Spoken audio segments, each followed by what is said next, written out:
Dr. Owusu Ochoa is Dr. O for the 804 as the premier knee and hip shoulder sports surgeon in Virginia.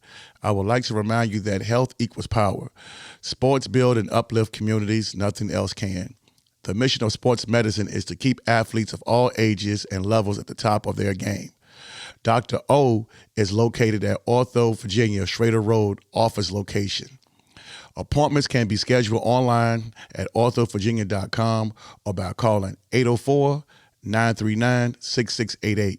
You can follow Dr. O on Instagram at Dr. O _ for the 804 and uplifting educational content about sports health. Hi everyone, I'm Coach Rick Stockel.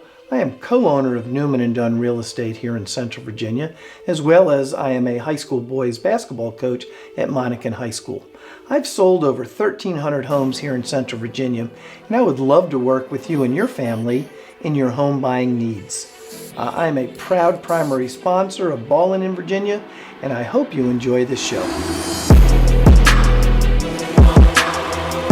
Welcome to another episode of BallinVA, man. I keep telling y'all, I keep bringing in the hits, I keep bringing in some stories. And this one is going to be kind of, it's going to be different because this young man, I mean, you talking about humble beginnings. And I'll be honest with you, talking about this young man here, I never would have put the words overseas professional basketball player. I just didn't know that he was going to actually be that. Some people could sit up here and say, yeah, I knew you was going to make it. No, in this situation, he did all this on his own, man, in his village. Today, my special guest is Keshon Tabb, man. What's going on, brother? What's going on, man? Happy to be here. Thankful to be able to get this opportunity. So. Yeah, you've been on me, man. You've been on me. You've been on me. But I told Brandon Roselle, it's timing. Yeah. Because you guys are still writing your story. For sure. And I always, I'm big on that because the things that happen is like when you guys asked me initially, I get lucky. Mm-hmm. So I know it's something else is going to take place, but you just never know what it is. And it is always something happen better for you. So I'm kind of glad we kind of waited because we got a lot to talk about. I wrote a lot of stuff down here, man. So I just thank you for being here. Thank you for pressing me.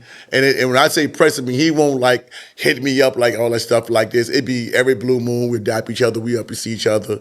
But like, hey, man, I want to get on that podcast. And I'd be like, all right, cool, So I've always keep them back here, man. So, but thank you for making it out here, man. Yes, sir. You are one that I can honestly say that this ain't no favor for nobody. This ain't no, I gotta do this because he's hot right now. You are deserving of this opportunity because I honestly believe that it's some Keshon Tabbs out there that I think that you can sincerely and genuinely help somebody once they watch this. And I'll be funny. I got some guys that might call me, I ain't gonna call them out, but there's somebody who played for Verona that watched my Mondo podcast recently, and I shot that podcast on Mondo 2 years ago, and he hit me up. I was like, "You just saying this?" And you guys know him, but I ain't gonna put him out there like that. If he watching it, he know who he is. I'm calling you out on this one, homie. You cool, but But no, let's get right into it, man. Key, where did it all start for you, bro?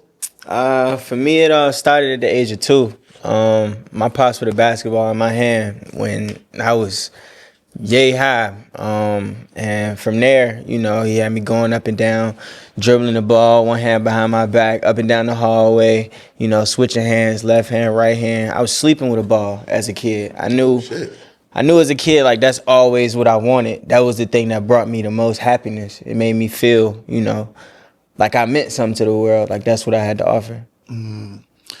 And it's funny you say that, man, because, again, you such a very, very humble kid. You don't really say too much. And when you see it, you just like, and you're probably one of the most mannerable kids that I know. And I ain't say, you're a grown man now.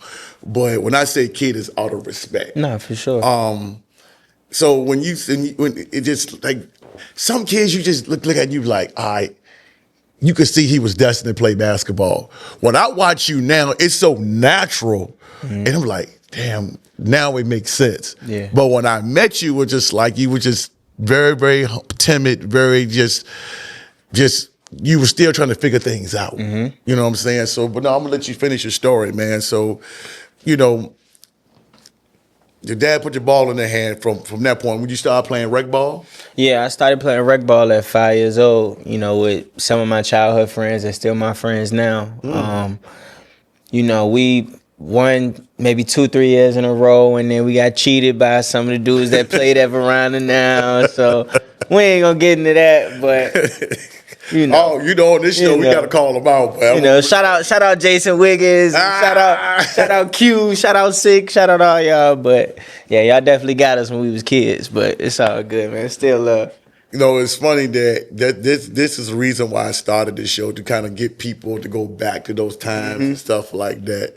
Those are the fun times that kept you remember, because it's like, you know what, I remember that, and sometimes that kind of use that as motivation to kind of push yourself to propel, to prove a point. You know, I still do that at 51, man. I'm big on that stuff. I'm very petty, so I don't know where that pettiness come in, because I was never like that. That's something I just acquired over the last 5-6 years, man. It's like put the middle finger up at people, stuff like that, man. So you played at what, the EYBL? Was it the EEYB. Okay, EYB. Eastern Youth Basketball. Okay. One of my closest friends, his aunt was the one that opened it up and started everything. So that was a blessing too. But yeah, that's where it started for me, Eastern Youth Basketball. Who you played for over there? I played for the team called Heat, and I played for the Spurs. My dad was actually the coach. Okay. Yeah, my dad was actually my very first basketball coach. So it's an honor, you know, the man that put the ball in my hand was actually the one that helped steer me. You know, a lot of time he could have been putting into himself, he was putting into his kids, and you know, I'm truly thankful to have somebody like that in my life too. So how was that experience, man? Because playing for your dad or your kid, I mean your parents, man. It ain't easy. It ain't easy. Nah, my pops used to get on me.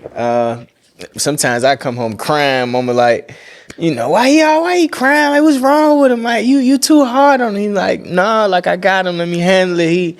He gonna be good. And you know, that same grit, that same passion, just had me always connected to it. It just I could never let go. I could never quit, just because I know how much was riding on it and everything that was invested into the process of what I was doing. That's why my pops go so hard for me now. But you know, for the most part, just him being there and him being that voice, not everybody get that opportunity to have their pops in their life. And I always respected that. Especially in our community, man. You know, in the black community, that's the biggest thing, that we always have these broken homes. And either you know, like me, I grew up with my grandparents. I didn't have both of my parents. Okay. So I didn't want to provide Malik with that opportunity, so I can understand, you know, where you're at, because we were like, we don't want to kind of go through that. But your dad being there, he was just your voice. Because what I look at you now and I just look back, man, I think you had this controllable rage that was burning inside. Like, your dad was just kind of, he was always telling us, my kid can play. He can play. But he wanted you to kind of be what he is, in a sense. What I guess it come across that way. It's like, I know my son can play. I'm just waiting for him to show y'all this. But it was like, some people be like, oh, you know, yeah, he can play. But what your dad's saying and what we seeing, we ain't seeing that, right? Right. And it's just like, and he's just like, no, my son can play.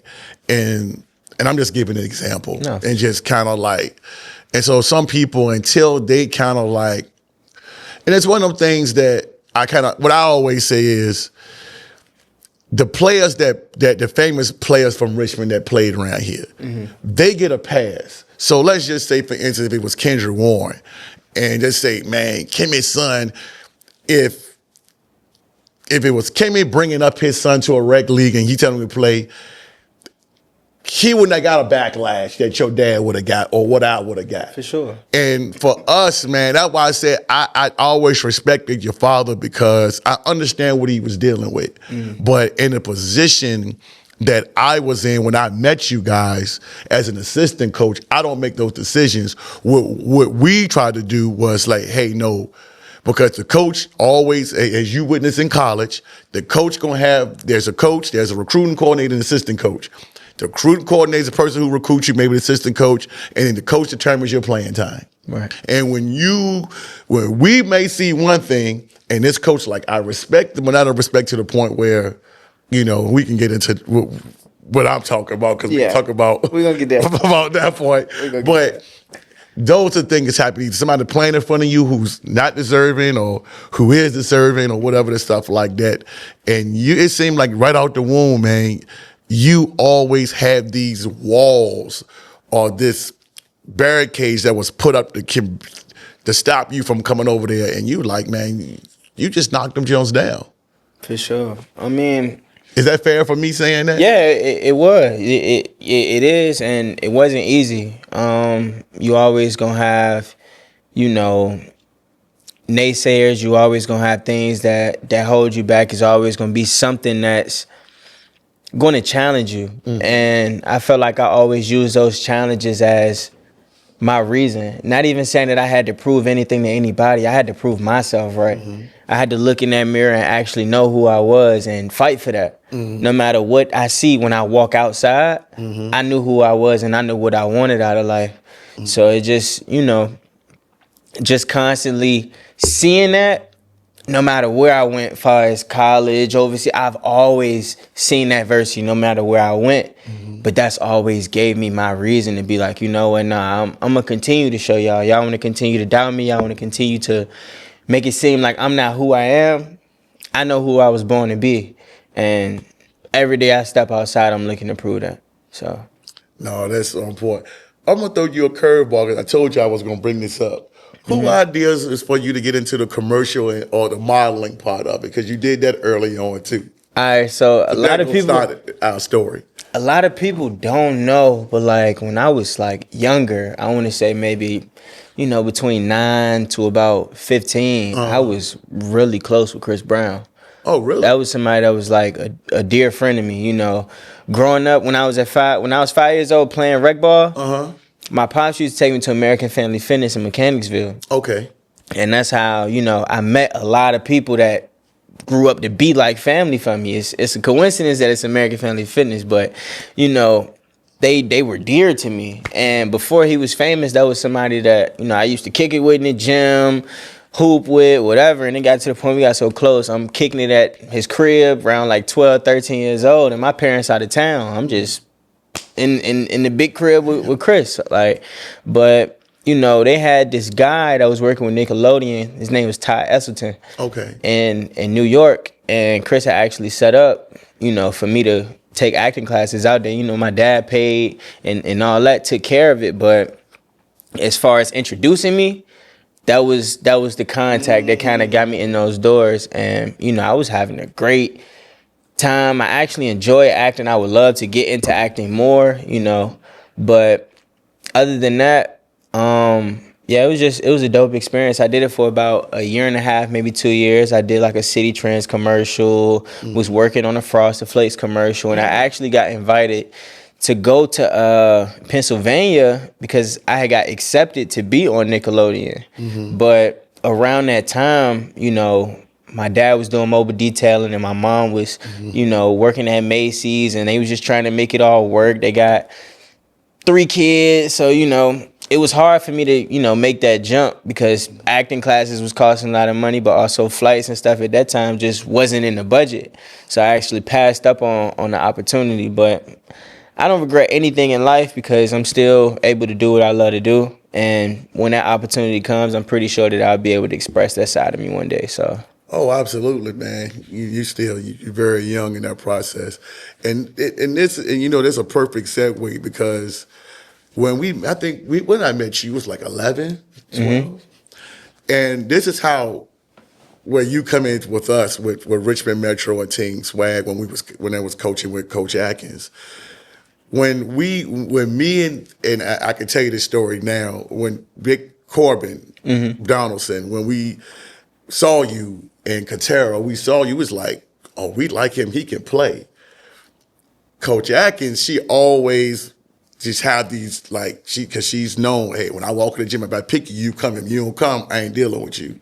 So she kind of did that with us too, because when she needed a point guard, my son was a point guard, and when I met her, I told her Corbin was like, hey, come over to the practice, and I was like, well, look, we still playing rec, and I was playing rec on the team with his son. I was like, all due respect, I want to wait until we finish this before we come over here and start something new. So when she gave you, she gave us too. So nobody knew that. So when we met you, we was like, yo, we need a backup. We the point guard, man. When Malik can play the three and we can let, Tabb, because we had lost Tink Boyd. So she was like, no, I met his dad in the store or something of that nature, where she met your dad or your mom or somebody. And I guess she was just like, y'all kind of gave her the same story that I was like, hey, whatever was going on was to the point where y'all was doing the modeling or acting thing. And I don't know what the exact conversation was, but I know it was to the point that you couldn't come to the practice or something during that time. Yeah. And she didn't like think that. I was all in. Right. She was like, okay, well, you know what? Forget them. Who I am. This is who she is, whatever. So when you guys finally come over, it's like, okay, like you said, we always talk about it. Oh, slow Jalen. That's her grandson. And so, we bring you on the team, man. And again, we vouch for you. But again, she was still kind of carrying the royal rest in peace. But I can say this because I know. Yeah. And it was just to the point where I think she was just like still kind of holding that grudge because you ain't come there. And then it was like, you had to get warmed up. I think you kind of like, Malik was the same way. If he don't know, you got to kind of warm up to people. And once you get normal, that's when you kind of get comfortable. Yeah. Would that be fair? Yeah, at that age for me, I wasn't necessarily comfortable yet. And it takes reps, it takes minutes to build that. I was still working on my confidence that time. Yep. And that was something I was battling against, but it helped me. I wasn't to the point where I am now, where I'm comfortable being uncomfortable. I was still learning how to adapt. So, being in those situations, you still had CJ that played point guard, you still had Lakeith that played point guard, and I was also battling with Rasan Merritte. So, it was a lot of guards, and I was the shortest of all of us. So it was like, I had to find my way. Yeah, and see, those are the humble beginnings that, when we talk about, it's like, dang, and we used to always call like, no, we like Lil Tabb, like, give him a shot. And, I can't say, when you, again, even at AAU with politics and stuff like that. So, but for me, I was one of the people that I said, I'm going to deal with the parents. Because coach, like, if I got to deal with the parents, I ain't coaching. Yeah. So a lot of things that went on, I took the hit for, and I took it with pride because I'm like, we coaching with a legend here. And so I just did what I had to do in order to make sure everybody that she stayed out the way and you guys were comfortable. And it just so happened that, and your dad was still, he went to the point where I thought that he was disrespectful or anything. Like, he was never that. He just wanted his son to be able to have an opportunity to play. People just don't understand his passion. Right. But see, I never took it that way. I never took it that way because I understood, because I was a dad too. But because you have a son that's on a team that's playing, it can be perceived as, well, he don't really care because of this. And I know it was the case because I had Malik and Omar to take care of, because Omar's mom wasn't around. So I had to deal with two kids. Yeah. So to try to manage that stuff. So, but moving, to that point, and like I said, once that thing was over with, you went to high school, right? No, that was still middle school. That was still middle school. We went from, after rec ball, that's when I went to Elko my 6th grade year. You did. I went to Elko and I made it as a 6th grader. It was only me and one other player that made it as 6th grader. His name was Rodney. But didn't really play that much. I had a couple games where, I got some bump. But as a 6th grader, that was unheard of at the time. So, 7th grade, I ended up leaving Elko because we moved into a newer house.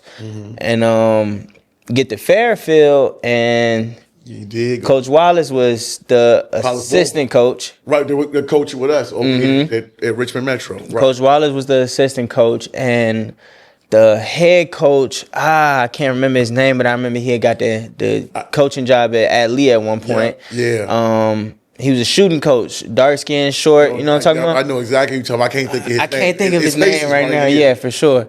But I got cut my 7th and 8th grade year, and they was like, "We're gonna throw you on the development team." I'm like, "Man, I'm in 7th grade, and y'all want to throw me on the developmental team? Like, that's what you do for the 6th graders." Right. And I was like, I get I'm undersized, but like, I still don't see nobody out here taking this ball from me. I still don't see nobody being able to stop me from getting to my spots. But you know, at that point, I just took it on the chin and I just grinded. I was like, okay.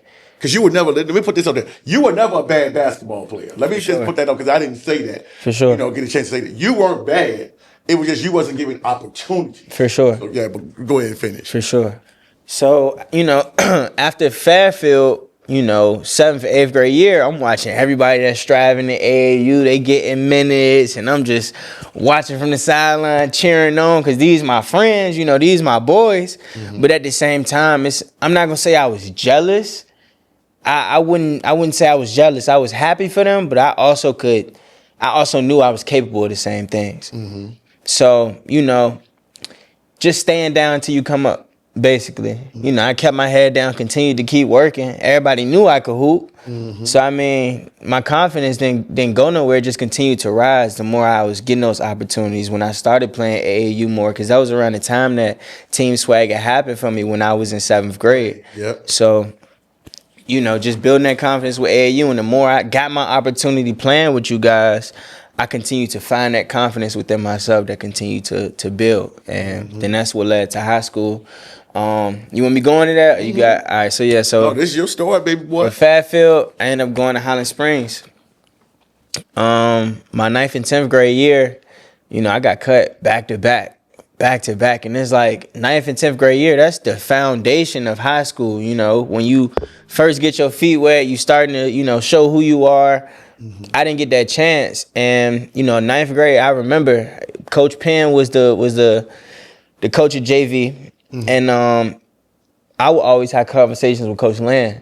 You know, I was always, rest your soul, love Coach Land.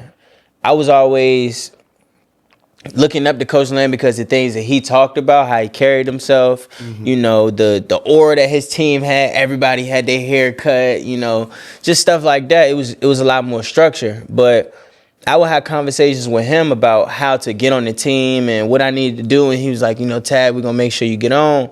And 9th grade, Coach Penn cut me. 10th grade, you know, he told me everything was going to be good. And, you know, don't leave, come back because I got a spot for you. And then 10th grade, I got my time wasted. And, you know, I blame myself a bit because I didn't have the best GPA. I was eligible, but I didn't have the best GPA. So I beat myself up on that part because I'm like, okay, that's what I could control. You know, I could control that part. But, you know, I still feel like I still should have got the opportunity. And I'm going to just tell you, as a team, when you go to those lunch tables and all your boys on the team, and this is everything that you think about, I always got a ball in my hand. I'm dribbling around, dribbling tennis balls at school. Like, I want to hoop, you know? And, you know, you get to that lunch table and they call them names out and they like, hey, bro, you made the team? And I'm one of them ones 2 years in a row. I'm like, nah, bro, man, I went home bawling, crying. Like, and it's like, who do you talk to? Yeah, that's what I was saying. Who do you talk to? Who do you talk to? It ain't nobody to talk to. You got to put the work in.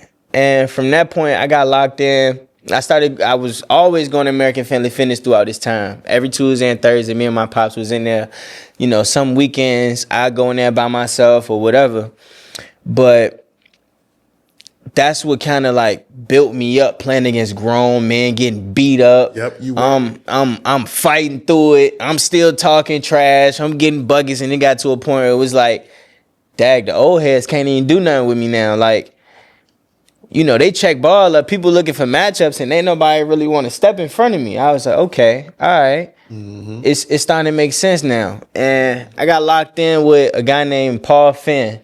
Played at Virginia Union. And Paul Finn was one of my guys. Like, I can't believe the old Paul Finn. one of my guys. And when I tell you Paul Finn gave me a bag just from like, when he clocked in at work, it was like 3 o'clock. He don't get off until like 9. Okay. Everybody don't start hooping until like 6.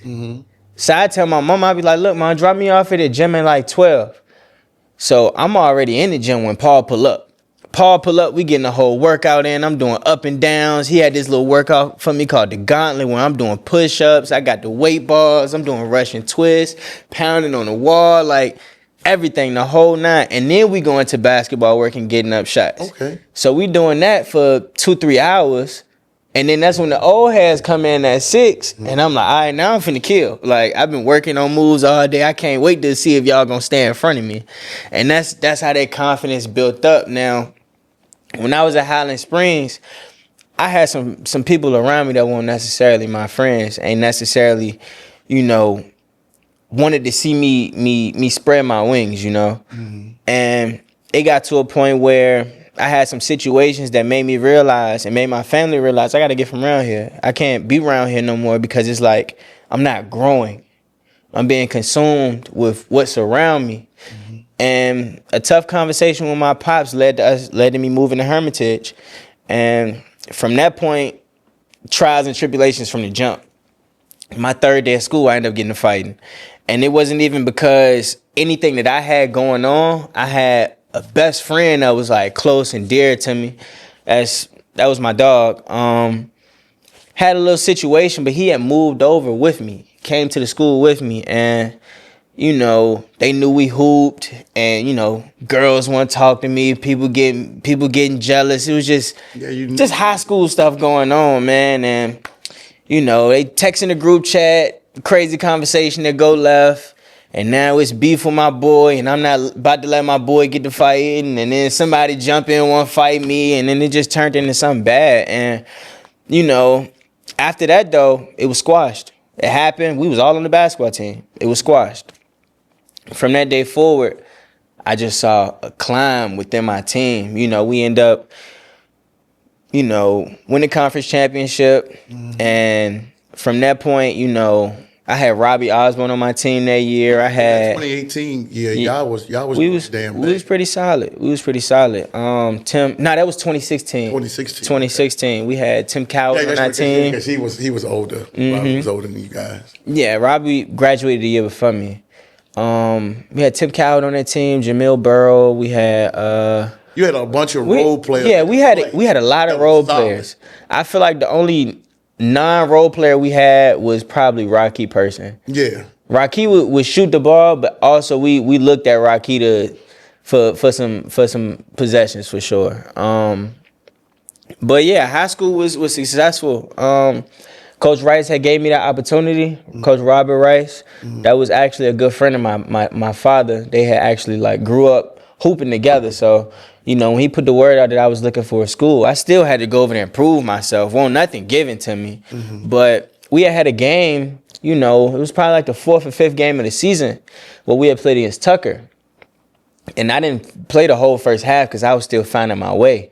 I was still finding my role within the offense. I was still trying to, you got people that been on the team for 2 years already. And I get here, of course, the show not going to be mine off rip unless I'm a stud. So I just had to prove myself. I didn't play the whole first half of that Tucker game, and we were down 15. As soon as I came in, back-to-back threes, got a layup, got to assist to Robbie, tie the game up, hit 2 free throws, we up. And we end up winning the game. But the whole time, Coach Butler for Virginia Union is in the vicinity of where my dad is sitting.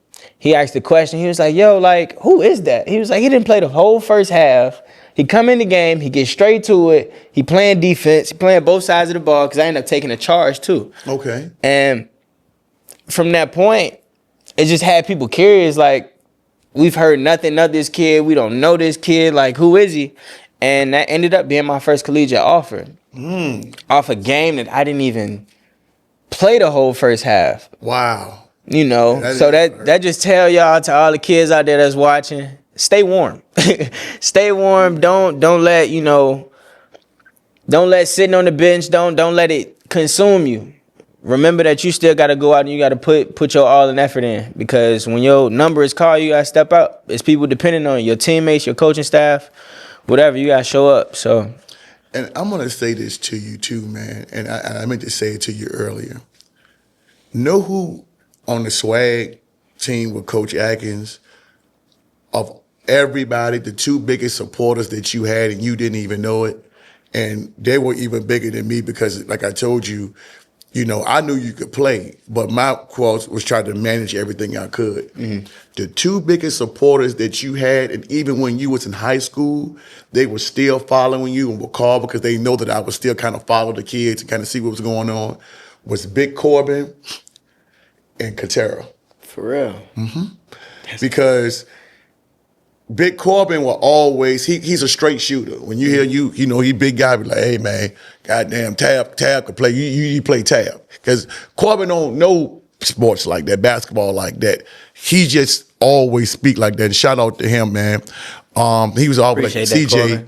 CJ was like, football player, but CJ was more of a football player than he was. He's an athlete, but he wanted to play more basketball because he's always said that it was kind of something that he kind of wanted to grow into. Mm-hmm. But CJ was a natural football player, and that's just what he was. And Katera, because of Jalen, because again, like you said, he was Coach Atkins' grandson, so he was only at the time. Katera was like, no, you need to play him.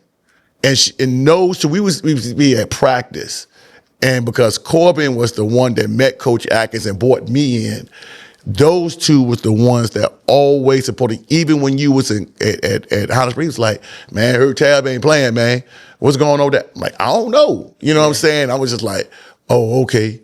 And then when you was over there and he seen your team, hey man, Tabb over there, Joe hooping. And what's his name? Dad used to always talk about you too. Zion Davis' dad. Oh yeah, Big Logan. Yeah, you know what I'm saying. So those guys would call me up and be like, hey man, I said, man, told you Tabb nice, but Big Corbin was leading the charge. Mm-hmm. He was the one that really saw you before the rest of us did. Yeah. And when we saw, we was like, hey, Coach, man, you need to go ahead. And then when Coach used to always go and, like, put him in the game, she ain't see it. You know what I'm saying? So it was just like, all right, well, I'm sitting up down. But I just wanted you to let you know that them two people, Katera, which is Jalen Mama, and Corbin was number one. He was like your biggest cheerleader. Even when you was in high school stuff, and even I think a couple of years ago when I saw him at the cookout or whatever, he would always, hey man, what Tabb doing, man? That's what I'm saying? He just was always a fan of yours. And this is before you became who you are today. Yeah. So if you ever see him out in public, or if you see little CJ and you be like this, make sure that you always go Big Corbin, man, because he always showed you love. For sure. I got some love to show. Yep. Most definitely. But go back to the part you was talking about. Like I said, now you at Hermitage doing your thing. So this was, we left at what, 2016, 2017? Yeah. So, but just to go back and talk a little bit more about Highland Springs. I feel like in those moments, that's where I typically was like building my foundation and building that grind and consistency. That's where that started. And the coaching staff then has helped numerous players in a lot of ways. Now, I got the utmost respect for Coach Land and everything that he's done. But for me in my life, I felt like them saying no helped me the most. Okay. In different ways, different situations help people. Now, you got some people that, a pat on the back might make them feel good, or, someone constantly on them, telling them to do something, pushing them, makes them feel good. I feel like for me, the best thing for them to do for me in that situation was tell me no, because it gave me the fuel to gas up my car and go where I needed to go and do what I needed to do. So I definitely respect that, and I appreciate what they did for me. I like that. And you can even go back to, the class that was ahead of me that was actually playing on the varsity team. You had Trapp, you had Kello, AJ Gaskin, you had RJ, you had Curvell, you had who else? Dag, they had a mob that year. They had a squad that year. But so I can kind of understand, like, they And they used to tell me, they used to be like, nah, little bro, you can go. Like, don't even trip. Don't even, get too down on yourself because, bro, you can ball. Like, you just ain't got your chance yet. And, I appreciate y'all wholeheartedly from the beginning, just giving me that advice and just letting me know, like, I got it. And, I appreciate that. But I was still coming into myself. 11th grade year, we won the conference. My 12th grade year, I was first team all conference. So I went from a player that wasn't even playing that much to now I'm one of the best players in the conference and getting notarized for it. So I was still trying to find my way. And what I thought was big accomplishments at that time for me, somebody of a higher status would look and be like, oh, nah, that's like, I did that, but they don't know what it took for me to get there. They don't know the opportunities that I didn't have that I had to create for myself. And I just capitalized on those moments. Now, going out of school, leaving Hermitage my senior year, I just had, a partial offer from Virginia Union. I didn't have a whole lot of interest. I had, D3 schools reaching out, and I'm like, man, I'm not no D3 player. Like, I deserve to be on a full scholarship somewhere, getting my school paid for. Like, I'm going to go prep. And I end up going to this prep in Raleigh, North Carolina called Shoot for Greatness. It was a guy named Coach Solomon. Man, yeah. It was a guy named Coach Solomon. And the whole prep school was at a house. Like, at a house. It was me, Kabir Shabazz. Oh, my God. Alex Peterson, Rocky Person.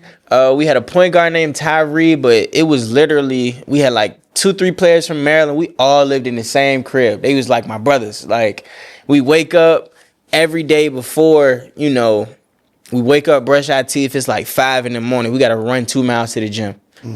And where we were in Raleigh is like hills. Like, the sidewalks is like hills. Okay. And you run 2 miles to the gym. We get to the gym. First thing we got to do, we don't touch a ball. You don't touch a ball yet. When we get there, we stretch. First thing we do, we got push-ups. And we got wheelbarrow push-ups. You got somebody that holds your legs. And you walking up to the free throw line, 10 push-ups, walk up. And you on strictly just your hands. You get to the half-court line, 10 push-ups. You get to the free throw line again, 10 push-ups. You get to the baseline, 10 push-ups. That's just the beginning. And remind you, we had 3-a-day sessions. We would come to the gym and work out like this, probably get up a few shots after, go get some food, go home, lay down. We come back in the afternoon, we got weightlifting, finish weightlifting, go home, come back at like 6 o'clock at night, we got actual practice. Damn. And I'm telling you, we doing this every day except Saturday and Sunday. Once we finish this rim and we got games, we playing games literally 3-4 times a week, traveling. Wow. And during this time, like, that also gave me that hunger too, because I'm looking at people that I grew up with in my city that's not giving up in this process. So them pushing me, I'm pushing them every day, daily, like waking up like, nah, bro, you got to get up. We got practice. Like, we got to run. Like, coach gonna make it worse if we late. So it just got to the point where it's like that daily consistency and just getting 1% better every day, constantly chipping away, at that statue until it's this beautiful statue. Like, stuff take time. Stuff don't happen overnight. But we had another drill we would do where it was like, you start in the corner of the baseline, like the left corner of the baseline, and you do a push-up and you step over. Push up, step over till you get to the opposite side of the baseline. Then you going diagonal to half court. Push up, step over, push up, step over. And then you get to so you go from baseline across, you go here, then you go to the opposite corner of the baseline, and then you finish on that straight one from this corner. Damn. So you probably you doing some push-ups. God damn, y'all the strongest damn team. For sure. You finished that. We got crab walks, and then we did the wheelbarrow push-ups, and then that's when we started practicing. Now we going into ball handling. It's like, bro, who want to dribble right now? You ain't got no arms. Coach, we done just did 150 push-ups, coach. Like, over the span of 30 minutes, barely getting water. It's cold in the gym. It's brick, like, especially in the house. It's bricking the gym. So, man, that was a process. That was a process. How long were you there for? I was there for about, I want to say like 3 months. Oh, really? Damn. So Halfway into the season, I think the coach, I had to take care of, I can't remember what it was. I had to go home to take care of something though. And we had a game coming up at Richard Bland. okay. And he had put my name on the flyer. My face was on the flyer. Everybody else from Richmond face was on the flyer. Okay. Me, Kabir, Alex, and Raki, I face on the flyer. So everybody expected me to play. He don't play me the whole first half because I missed one practice. Oh. And I'm like, Coach, that was something serious. I can't remember exactly what it was right now, but I'm like, Coach, that was something serious I had to take care of. Like, I don't feel like I should be punished this bad. I feel like we had an understanding. But when game time come, it's something completely different. And it got to a point after the game, I'm pissed. We end up losing. After the game, I made that call. I was like, I called Parkaway at Coach at Union. I was like, hey, Coach, I think it's about time that we go ahead and make that move. I was like, I know the season already started, but if I could come in red shirt, anything, like I just red shirt the semester the way I can get some credits, you know, going into the year and just get a good start. He was like, you know what, Tabb, that ain't a bad idea. You can work your way in. My red shirt season, they had won the tournament. Okay. Yeah, they had won the CIs, and you know, I'm around people winning DNA, so I'm seeing the practices. I'm pushing them every day. I'm just a red shirt, but the starting point guard, I'm in his head. He cussing at me, mad, and I'm just like, no, I'm gonna push you. Because I want to be pushed too. Right. And it just got to a point where iron was sharpening iron. They end up winning that year, and the following year, you know, because they won, I get to play Duke. That's right. They did go down there and play Duke. I remember that. I didn't just going from, you feel me, not only playing 2 years of high school ball and 1 year of middle school ball to now I'm on the same court with Zion Williamson, Cam Reddish, Tyus Jones, RJ Barrett, and it's just like God works wonders, man. Who would have thought that? Especially from your humble beginnings. And I got humbled so many times. And that's why it's like the humbleness that you see me now, that you get from me, is just because I know what it feels like to not have those opportunities. I know what it feels like to not have money. I know what it feels like to have money. I've been in situations that I'll never look down on nobody or look down on nobody based off what they're going through, because, you know, everybody, we all started seeds. We all grow different ways, you know, but the ending is always beautiful. We always blossom into something. I didn't know what direction or what my life was leading to, but I know what I wanted to be. I know what I wanted and what I could be based off the work that I was continuing to put in. So, you know, that just led to all the things that it led to, but ended up going to Union. And that first year, my first freshman year, you know, was coming off the bench behind a point guard named Eric Bowles and Jamal Smith. And, you know, they were dogs. Both of them was super fast, short guards, you know, pure point guards. Out of us, for sure. Out of us three, I feel like I was the only guard that really enjoyed shooting the ball. Jamal had a nice mid-range, had a good jump shot, but Eric just strictly wanted to get downhill and facilitate. Okay. Come off the pick and roll, he looking, seeing what he got, he trying to make plays. So I'm like, okay, I'm looking and breaking down each guys. They both defensive hounds because we all short, we all picking up 94 feet. So it's just like, that also pushed me too. So when it was my turn and I'm starting as a sophomore, I'm able to get into the offense. I'm prepared because it's like I didn't went through that fire last year and I wasn't even playing. So, you know, we had a guy my sophomore year at Union. His name was Terrell Leach. Okay. He was a bucket. Terrell, if you watching, I'm gonna give you your props, boy. He was a bucket. He was a bucket. But Terrell was shooting a lot of the shots in the game. Okay. You know, he was one of our main guys that was scoring the ball consistently, and when his number was called, he would show up a lot. He had one bad game, and it was the game that we needed him the most. And that was in the tournament. Just didn't shoot the ball well, and it happens, and we ended up losing that year. But a lot of people don't know the backstory of what happened with me while I was at Union. I felt like, at points I didn't feel like I got a fair shake, and it happens. It happens. It's a part of the game. It just was a learning curve for me. It told me more about the business side of it. I felt like my feelings were so attached, and I was so deep into it, and not understanding that it's still a business. Mm-hmm.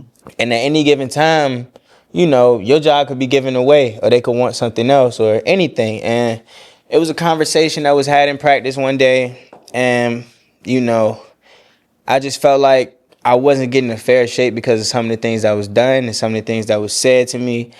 And I'm not here to crucify anybody or anything, because it's still love, but, we just didn't see eye to eye with some things, and it just led to me leaving. Mm-hmm. I was let go. When I got off the bus after the tournament where we had lost in the second round to Fayetteville State, came back home. Very next day, got called in the office. Coach was like, look, I think it's about time we part ways, Tabb. And I was like, oh, shit. It's tough. It's tough, especially when I felt like I had games where, I almost broke Lukman Jabber's steal record. Are you serious? It was a game we had against Shaw, and I was one steal away from breaking his record. I had a triple-double. I had 11 steals. I want to say like 13 points and 10 rebounds. Yeah. And they wouldn't let you get the record? Why do you think that was? Just in your personal opinion, just looking back on it now. I mean, I can't call it. I don't necessarily know, but I don't want to out anybody or anything like that. But I just say I just didn't get a fair shake over there. And I don't want to ask you this, from the time you with us, middle school, Highland Springs, high school, did you kind of, it's like everybody just didn't give you that fair shake? It's like, do you think because you a really nice guy, and did you felt like people took advantage of you? If you Most definitely. Because you ain't some people take kindness for weakness. Right. Some people take kindness for weakness. When I first got to Union, I had a rough patch. Like, I wrecked my car on the way to school one day. And I'm not going to say no names, but it was somebody on the coaching staff that would say just stuff to get under my skin, stuff to test me. And it was one practice where I snapped, because it was like, when I say I wrecked my car, I drove my mom's car to practice one day, because, she didn't have work. And I was living in Richmond. I was commuting, but my sophomore year I didn't commute. But came to school, drove my mom's car the next day. My dad didn't work, so I drive my dad's car to work. He see me pull up. He was like, "Dad, you balling, ain't you? Where you getting all this money from? You pulling up in a new whip every day?" I'm like, look, I wrecked my car, man. I'm just trying to get to school. My dad bought me a chain for my birthday, and it's not even no big chain. It's a small little gold chain with a little small pendant on it like that. Oh, where you getting all this money from? You getting it, ain't it? All right, Ball, you got your chain on today, and I'm just like, dude, for real? I'm not no braggadocious dude. I don't carry myself like that. I dress nice, but that's because I love fashion. I'm in school to start my clothing business. Like, my major is entrepreneurship management. So it's like, the things that you think you know about me, or the things that you're trying to project on me, is not even who I am. So it was stuff like that I had to deal with, that I never had talked to Coach Butler about. Okay. That was stuff that I just kept to myself. It was just like, all right, I'm taking little mental notes. And then we had one practice where, remind you, the point guard that's guarding me didn't even guard me 94 feet. The ball gets passed in, and I'm walking the ball up the court. I didn't even cross half court yet. Nobody's guarding me. It's a dead possession for real. He calls carry. I'm like, carry? game tied up, 1 bucket to win. Is nobody guarding me? What's the need to call carry? Like, Right. I was like, dang, man, I feel like you be doing stuff against me sometimes. Like, all right, man, whatever. He took that, ran with it. He was like, you heard that? You heard that? I'm like, what are you talking about? Hey, Butler, you heard that? You heard that? And I'm like, bro. I'm like, look, like next possession, man. I ain't even trying to do all that. That's not what I'm here for. Like, next possession, I ain't even tripping. We'll get it back on defense. Like, y'all, come on, we'll get it back. We'll get it back. Nah, you heard that? What'd he say? What you say, Tabb? I'm like, it ain't nothing. Like, let's just hoop. I see it's a mental game that's being played.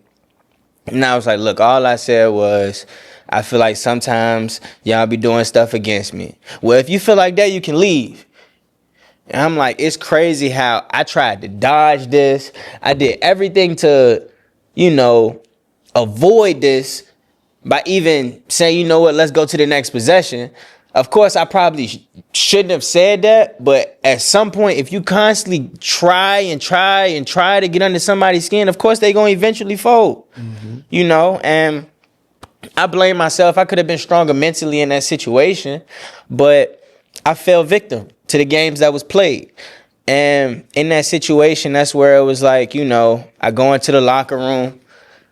I put my jersey over my head. I'm crying, man. I'm bawling because I'm just like, what I do to get to this point? I come in here, I work hard. I don't take days off. I'm not late to practice. I'm on the dean's list. My grades is good.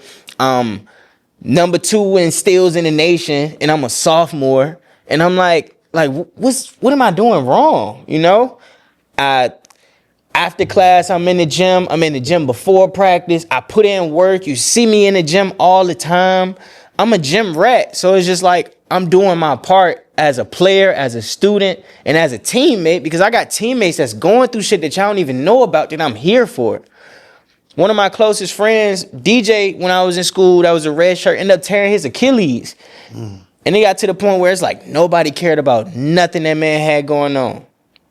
And I'm like, bruh, whenever you need somebody to talk to, I'm here. I had a friend named Tyler Buckner, still one of my best friends to this day. Whatever you going through, bro, I'm here. You ain't got lunch money to eat? Come on, let's go to VCU. I got you. Like, people don't know the kindness and the stuff that you do just for other people. All they know is what they see. So if I'm not showing you that I'm this person, I'm not doing it in front of everybody for it to be known, you don't really know me for who I am. And it got to a point where it's like, that situation with Union crushed me. And I hate to say it. I'm not trying to paint nobody out to be nobody. I still got mad respect for them. Even after the situation happened, I was going in Union, still working out. Even when I went to Mississippi, came back home in the summer, I'm playing pickup runs against their players. I'm still keeping it cordial. It's all love for me. But my time there, I felt like I didn't get a fair shake. And it is what it is. I would never have no bad blood. I would never, tell anybody not to go there or none of that. It just didn't work out for me. And I still got a good relationship with Coach Butler. Everything always cool, is cordial with me, but it just didn't work out. What people don't know, at that point, I went ghost. I was so hurt. I was so crushed. A lot of people didn't see my face. And I took 2 years out of school. Most people don't know that I sat for 2 years. And I'm not going to say I sat as in, I was just at home. Now, I was in a portal. Okay. That was, around COVID times, it was tough in that portal. And throughout that time, I'm grinding, working out every day, doing my part, but I felt like I had lost a part in me because I felt like basketball was stripped from me at that time, and I was doing everything to fight to get it back. I done drove to Miami to try out at Barry University. I done went to North Carolina. I done tried it out at Queens. I went to North Carolina. I'm trying out at Belmont Abbey. And remind you, I'm Instacarting making money with my boy. I don't even have a car because my car is broken. Like, my car broke down from my car accident. Me and my little brother got in a car crash. I'm trying to take him to Ben Wallace gym because I was hosting youth camps during that time. Okay. While I was at Virginia Union. My grandfather had Alzheimer's after games, after class. I'm going home and I'm caretaking. Still staying in Richmond. Wow. I'm caretaking because it's a lot of people that was in my family that didn't want to look out for my grandfather because of what he had done within our family and the division between him and my grandmother. But the kindness and the heart that I had, I was like, nah, if I was in his position, if I'm on my deathbed, I want somebody to be there for me. So I felt like that was just my responsibility. I had to be there for my grandmother because her father was passing. He might wake up in the middle of the night, he turning on he try and make coffee and he can't make coffee at this age. And it's just, I'm up at 4:00 in the morning every night trying to make sure that he was straight and he won't getting into stuff. And this is all coming after I'm playing 30 minutes in the game, etc. Just trying to do my part. And it was tough, especially being only 20, 21 years old at the time, still trying to find my way, still trying to figure it out. It was tough, man. But, that's the stuff that people don't know about. That's that stuff that you go through and it's like nobody see it, nobody know what you're going through. You just got to prevail.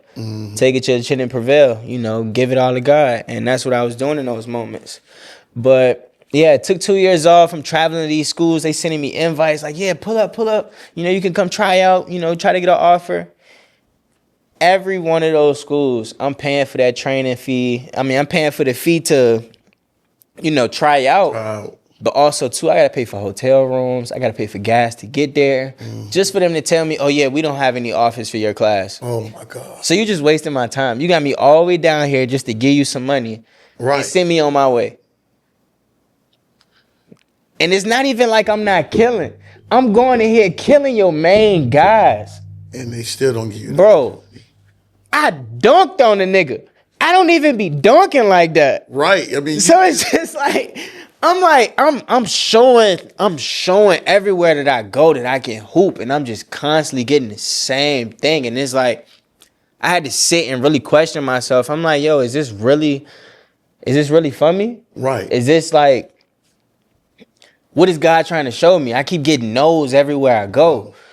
And I'm just like, you know what? I'm gonna just pour into me. Into the parts that don't nobody know about. That's how I started King of All Trades. I started pouring into my clothing business. I started making music.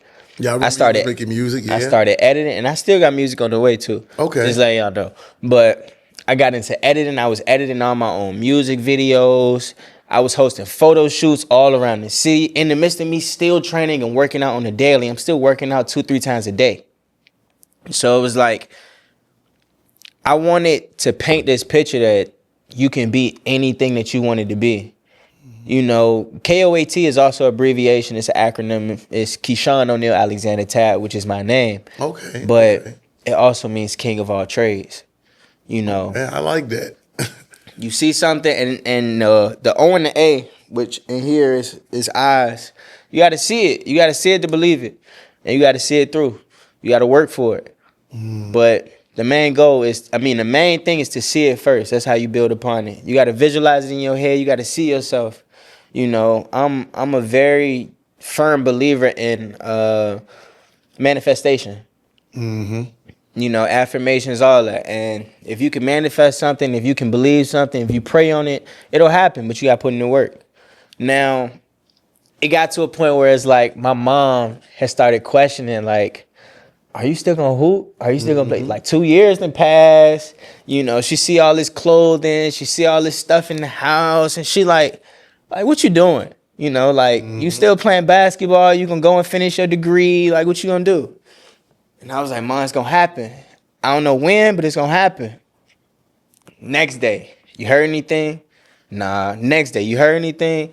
And it's like she on my top, and it's like. Right now, sometimes in basketball, you play the waiting game. You don't know what's your next opportunity. You don't know where it's going to come from. But the main thing is to not get down and not get too high. You got to stay level-headed and you got to continue to work. You still got to put your head down and, get your reps daily. That way, when you do get that call, you're prepared. You're ready for any opportunity that comes to you. Throughout that time, some people get lost. Some people give up. Some people stray away from adversity. Yeah. But like I told you, in those moments, I've always grown comfortable being uncomfortable. One of my best friends, Alden Parham, will tell you the same thing. You gotta get comfortable. If you want to survive in this game, basketball, whatever you do, you gotta be comfortable being uncomfortable. You're gonna be put in situations where it's like you don't know how to respond. You just have to be.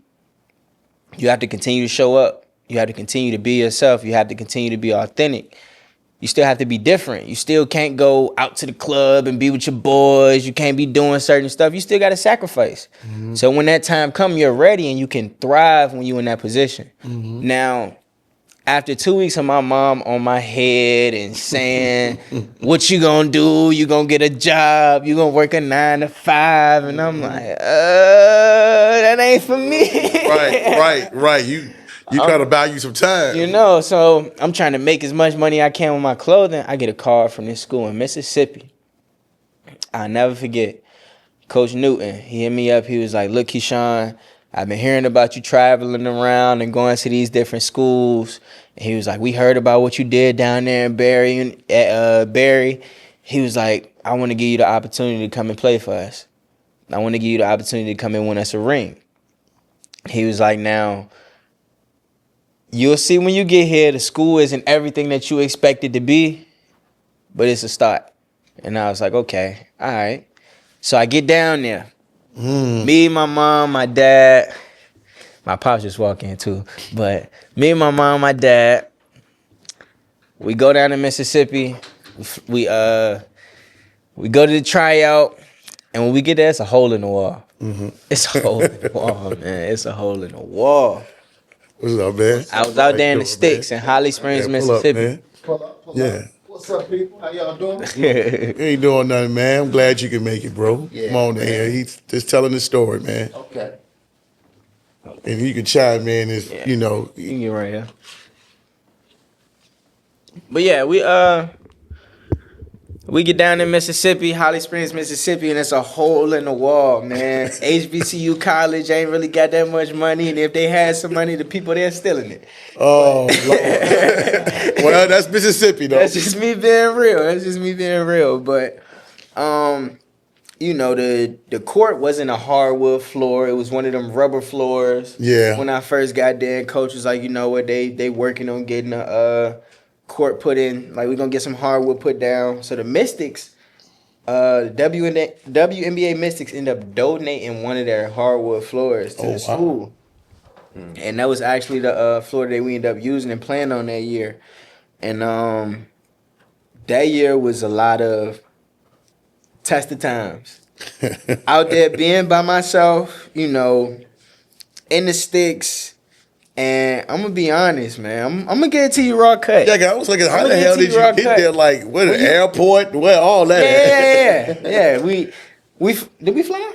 Or we drove down there? We drove. I think we drove. We drove the first time. Yeah, we drove the first time. All your stuff, so. We drove down there because I bought all my stuff. And whole time my mom was like, I don't know about this.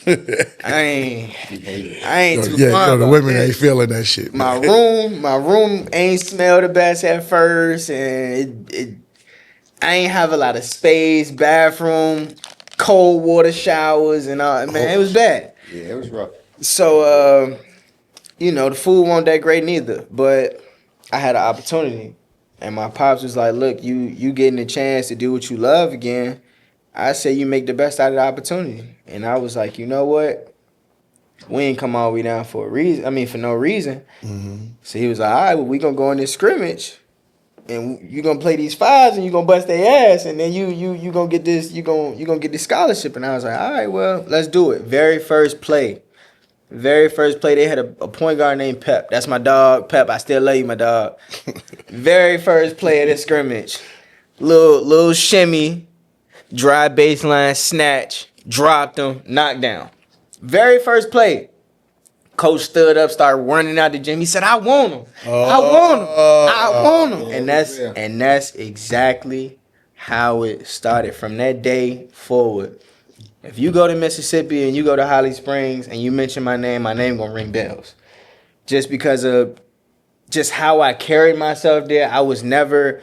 You know, I was always a humble spirit out there. I won't never braggadocious or none of that stuff. That's who you are anyway.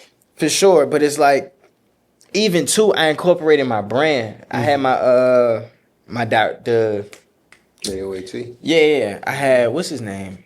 Jarvis Stevens is, that's my guy. I'm just trying to remember like what he was. He was the AD, athletic director. Yeah, the AD, yeah. He was the athletic director. But I had him wearing all my stuff. I was selling my clothes out of the corner store. I'm selling my clothes around Damn, campus. they got one of those too. For sure. around the corner. Right around the corner. And in that junk, they sell everything. They sell chicken wings. They sell White tees, they sell They sell everything. They sell bonnets, you know, everything in that He's junk. that, right, no store. For Yeah. sure, but they got everything. It's right across from the school, so they gotta have everything. But yeah, man, that year I had a lot of tests. We had one player that came second semester, and he was kind of envious. He was kind of envious just because of the amount of touches I was getting, and I was really, really controlling the offense. Like it was really running through me. Okay. If the ball touched my hand, I was making something happen. Mm-hmm. And I had a lot of notable games where it was like the commentators would even say like, if the ball touched Keshon's hand, I guarantee something good is gonna happen. And I have numerous clips in my phone to back that. But I ended up winning all tournament team when we played in the Florida Golf Course tournament. And then I later went on to win first team all conference, first team all defense, player of the year, and defensive player of the year. And remind you, I didn't think I was going to win any of it. I was just putting my head down, hooping every day. Halfway through the season, they said I had came off a Euro step and I stepped on somebody's foot. And this was right before the tournament, right before the winter break. Mm-hmm. And I come down, I step on somebody's foot, and they say I tore a ligament in my ankle. Mm-hmm. So they carried me off the court, and 2 days later, I'm on the flight back home. I'm getting wheelchair. I'm on crutches. My foot in a boot. I didn't even know if I was going to be able to come back and play or not. And to be able to come back, I missed 3 games and still was able to win all my accolades that I did and still have good numbers, was leading the league in scoring. Like, I had a solid year. But also, too, we had players that, getting kicked off the team during the year. You got players getting in trouble. You got players who grades won't up. Because remind you, we out here in Mississippi, so middle of nowhere, ain't nothing here. Nothing. And the students really come from the nitty gritty. Like, it's an HBCU campus, but you can tell everybody there has been through something. Okay. You got people fighting. It's just a whole lot going on all the time. And when you first go into the dorms, the whole dorm smell like weed. Like, the whole dorm smell like weed just because everybody's in the dorm. It ain't no security. It's no RAs. You just walk in. Yeah, as soon as you walk in, it's just, you can open the door to the dorms and it's a cloud of smoke that's coming out. No campus security. Just walk The only security they got is when you first come through the gate. Gosh. So how does the college even function? You better show up to class. Better show up to class. That's it. It ain't nobody that's looking out for nobody. I ain't never heard of it like that. Wow. So yeah, that was something I had to deal with too.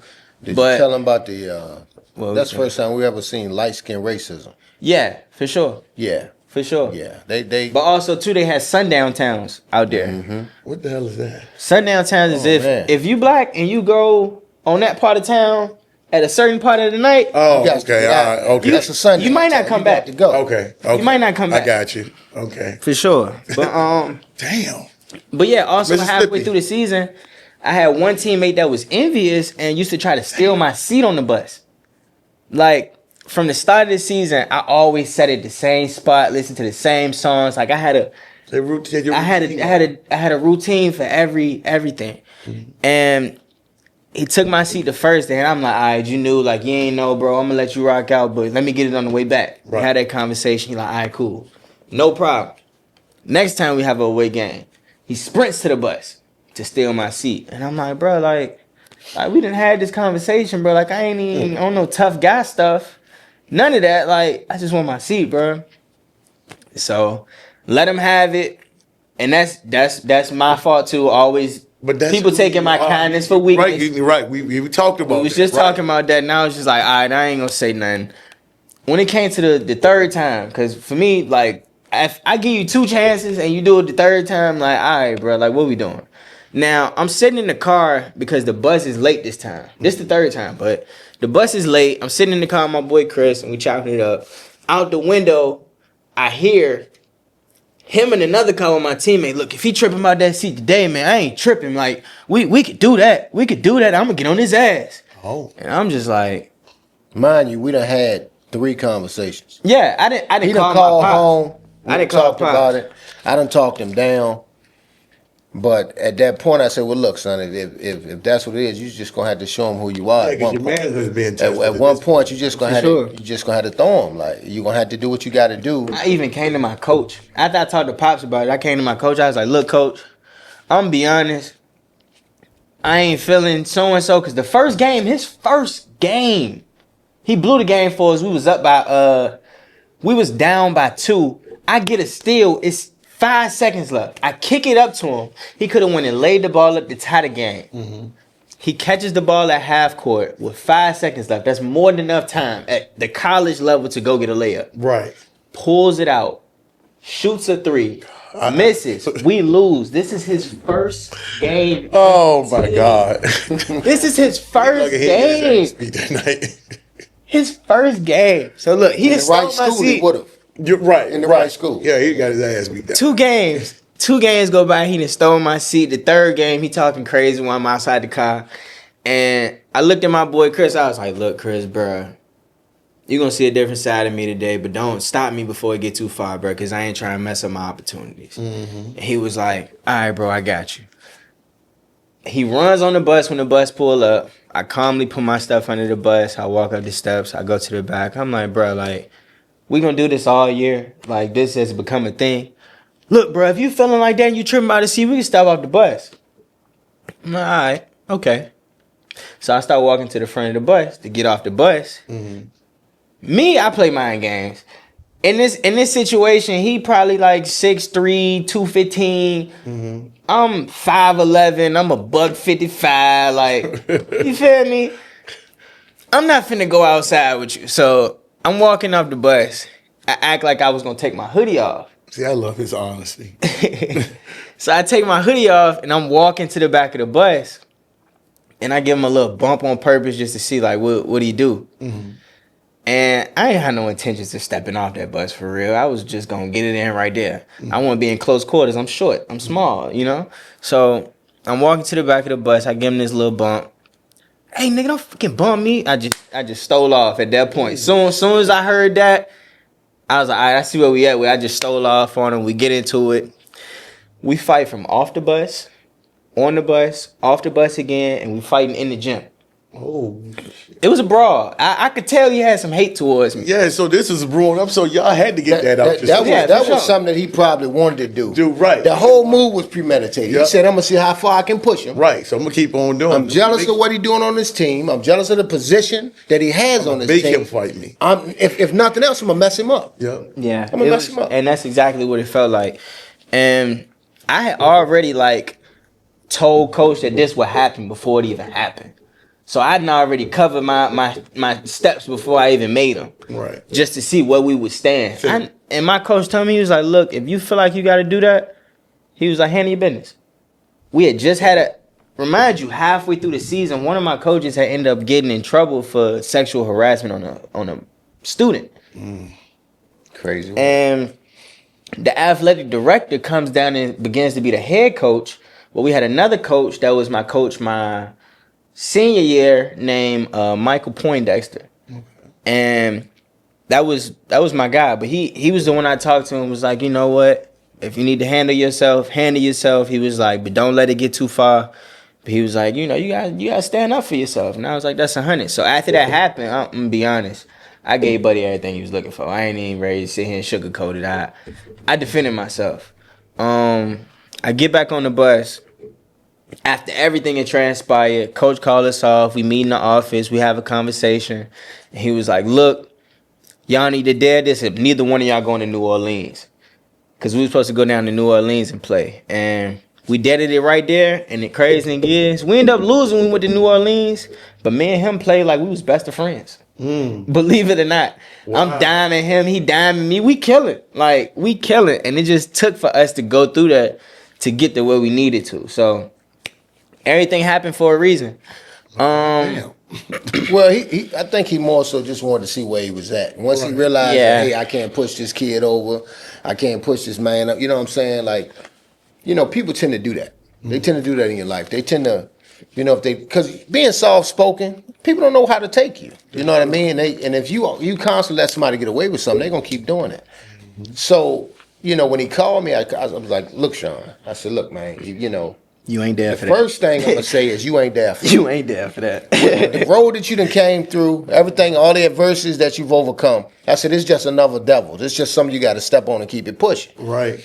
But I told him go talk to his coach. I said, go talk to your coach. See what he's talking about. I said, talk to your coach, see what he's talking about. And the response that he gave me from the coach, I partially blame the coach. But, on that level, coaches allow certain things to happen. And it's within the team. As long as you don't wild out, do it during school hours, do it, because, it happens on football teams. You have football players fight, basketball players fight. But it also makes the team grow. You grow a bond. I can't tell you how many teams I've been on or how many teams you probably been on or your son or other guys where they got somebody that an arch enemy. Yep. And then they fight and end up being the best of friends. That was that situation. But, people just going to try you until you show them, like, look, I ain't one of them pushovers. I may be quiet. I may be, laid back, a lover, whatever you may think, this, that, and the third. I'm a light skin, blah, blah, blah. But I will fight. And once they realize that people really don't want to fight. They don't. They don't. And if also, they never have to, they won't. Go ahead, you good, son. Also, we had one of those coaches where it was like, if y'all got beef and y'all want to fight, we going to thump it out. And it's going to be in front of the team. We're not going to let y'all hurt each other. And we're going to break it up. Y'all going to dap it up, and we're going to keep on with practice. That's how we used to do it in the old days. Brother And love. that's exactly what it was. You live to see another day. Right. We ain't sitting here talking about it with the girls team. Ain't Yeah. nobody. What happened is in this gym, We're going to leave it right here. and ain't nobody gonna be in the gym while it's happening. If we got to kick everybody out and board up the doors so don't nobody see what's going on, that's what we do. No phones. That's what we do. And that's just what it was. We ended up going out, we finishing the season. I ended up having a pretty solid season. I ended up after that year, I didn't know if I was gonna come back or not. But they ended up hanging up a banner in there for me. I had like 4 different banners. I saw that. I had like 4 different banners up in that gym. I'm like, the whole school wearing my merch. Like, it would make sense it wouldn't make sense to not go back. Like, I'm like, I have to go back. I feel like the love and everything was real. This is the first time I actually felt wanted by a team. Yeah. Yeah. And to anybody that's watching, go where you loved. Go where you love. That's where you're going to get the most opportunity. That's where you're going to be able to thrive and be who you are set to be. And that's just what happened. I felt like I was in a great situation, no matter where I was at, to be me and do what I came to do. And I'm just thankful they gave me that opportunity. That following year, it got tough for me. This is the first time where it's like my actions has led to my outcome. It's nobody else putting me in this position. And I felt like my senior year, it was just me and God out there. I went through a lot. And it wasn't nothing that anybody had done to me. It was stuff that I had done to myself, and I didn't realize what I was doing. As far as, I had this one professor, his name was Professor Frederick, and he was in charge of, remind you, we're at an HBCU school. He's the only, I'm not a racist, he was the only white professor there. Okay. And the stuff that he had did to me was unjust, but I also gave him the power to be able to do those things to me. If you see what I'm saying. Now, I had a paper that I had written, and I had turned it in before the semester had ended. And when the semester came back, it said I was ineligible because he had accused me of plagiarism on this paper. Now, I walked inside of his office, and I was like, Mr. Frederick, I don't know if you're aware, but I never plagiarized on no paper I've ever written. I don't feel the need to. I'm a very smart kid. Like, I have a great way with words. I was like, I actually enjoy doing your work. I was like, He was like, Mr. Tabb, your last name is Bogan, right? I was like, you just referred to me as Mr. Tabb. How is my last name Bogan? Oh, I don't know how I could have made that mistake. I guess you're gonna have to learn the same lesson my daughter learned in school. Mm-hmm. And I was like, he was one of them. I'm like, wow. He was like, yeah, you know, my daughter kind of went through the same thing, star player, you know. He took it out on him. Doing good in school. She was on the golf team, and then, you know, grades dropped, wasn't able to finish. And I was just like, so what I had to endure isn't even because of what I've done, because I didn't plagiarize, but I'm being punished for something that your daughter had to go through and you taking it out on me. Mm-hmm. Now, where I felt like I messed up, my GPA should have been higher to not even be in that situation, to have any accusations that could lead to me being ineligible. But also, too, due to Russ College having a small staff, he had more power than he should have. He was my professor. He was on the board of directors, and he was in cahoots with the president. So it was like, when it was time for me to file for my appeal, as far as getting my grades changed, You ain't had no shot. I'm appealing through him. Right. So I had to appeal through him 3 different times before I got to the vice president. So that goes to show you how much power he has, and he can reject anything that I put out. Yep. But then So God. what I had to do, look, when I tell you this was the hardest part of my career. Remind you, overseas is his own thing. Like, that's his own thing. But when it comes to like college, this was tougher than anything I dealt with at Union or anywhere else. At Union, I was at home, so I felt okay. I'm far, but it got so deep to the point where I go ineligible, and I missed like 8-9 games. I missed like 8-9 games. I'm sitting. My coach won't even allow me to practice with the team because he felt like I let him down. So the only time I got to practice is when the gym is empty. This is the hardest I've ever worked in my life up until this point. I'm waking up because I couldn't sleep. I couldn't sleep because of what I was going through. But also, too, halfway through the year, I had it used to get ratchet. People used to play baseball in the hallways, the baseball players. Man, they throw a baseball, hit the joint, and broke a pipe upstairs. Oh, shit. Flooded the whole top floor, went down to the bottom floor. Remind you, is no janitors on campus at this time. I was ready to say that you probably had nobody. It's no janitors on campus at this time, and it's getting close to winter break. The basketball players got to stay a little extra after winter break because, you know, we still got games and stuff. I'm the only person in this building. All my teammates is in the other building. I'm over here because of my classification. My whole room flooded. All my rugs on the floor got mildew. My shoes mildew. And I'm here for 2 weeks. I got mold in my room. I'm breathing this stuff in on the daily. Remind you, the whole floor got mildew. Right. So it's like, I clean out my room, I get it out my room, but the debris is still coming under my door every day. Right. They got fans blowing at the end of the hallway that I gotta unplug because it's blowing into my room every day. They don't make it so bad. I didn't used to like eating in the calf because I used to have like work getting done on my teeth at the time. And I didn't want to eat in front of nobody, so I used to take my food to my room. So now I'm breathing this stuff in as I'm eating my food, and I'm just like, bruh. God damn. And at this point, I'm about to not even be eligible. So I'm stressing. I'm calling my peoples. They like, look, you want to come home? I was like, nah, I just got to go through it. I'm having these tough conversations. It got to a point where it's like, I got tired of talking to everybody about it. I'm like, you know what? I'm going through this for a reason. I'm gonna just sit with it. I'm gonna fight with it. And it got to a point where it was like my whole life just got straightened out completely. As far as I'm doing 500 push-ups a day from when I wake up. I wake up, I do 100. Lunchtime, I'm doing 100. After my workout, I'm doing 100. After class, I'm doing 100. Before I go to sleep, I'm doing 100. I'm FaceTiming him while he on the road. And I'm like, Pops, I can finally do 100 push-ups in a row. And I'm showing him. I'm like, yeah. Yeah. You see it. Let me see it. Right. So I'm in the truck. Hey, I'm in the truck. I was safe though. We on FaceTime. He busting the push-ups out. I'm like, okay. So it started being a thing. So I started doing push-ups because he pushed me. Okay. But you got to share the book. Nah, I'm getting there. And the tree. I'm getting there. Because God showed up. God showed up in ways like you wouldn't even believe, man. And in the times where I felt like I had nobody, that's when I felt like I met God and he started showing his face to me. He started showing me little things.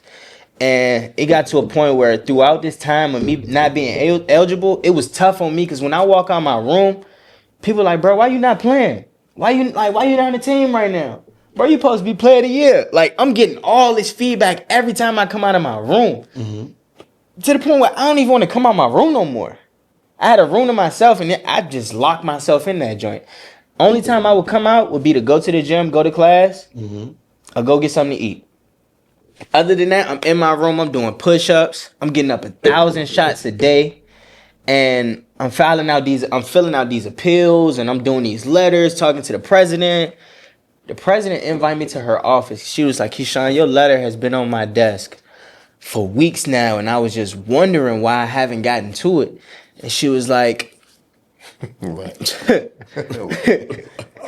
remind you, I appealed through 5 different people just to get to you, and my letter just sitting on your. And I'm like, time is passing me by.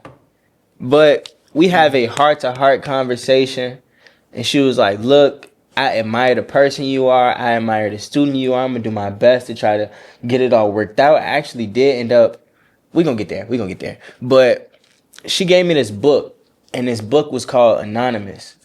And she was like, it helped her through her times of adversity when she was in college because she went through something similar. Okay. But she was like, she knew she wanted to, be the president of a college one day or do something like that. So she had to turn everything around. But in this book, it talks about Jesus' hidden years, where he found himself and was able to get into the realm of things when he was in the desert and stuff like that. And, it just talks about the hidden work that he put in to become what people know now. And for me, throughout that time, when I first picked up that book, outside of my dorm, there was this tree, this big tree. It had nothing on it, no leaves, no anything. Every day, I would constantly put in 1%. I'm doing my push-ups. I'm reading 3 chapters of this book. I'm getting my 1,000 shots in, and I'm going to class. I'm celibate. I'm not talking to no women. I don't want no distractions from nobody. I'm just strictly stuck on the grind. Like, it get to the point where I'm getting up 1,000 shots, and by the time I'm done with my 1,000, I dunk the ball and I'm screaming in the gym at the top of my lungs, and I'm the only person in there. My boy JB come in because this is the first day he want to come get some work in at 6:30, and he like, bro, you just wrapping up? And he just now getting in the gym. I got in the gym at 4 a.m. Remind you, I couldn't sleep. I'm getting haunted. I'm getting haunted by this because I'm like, I don't deserve this. But I ain't want to do nothing but prove myself.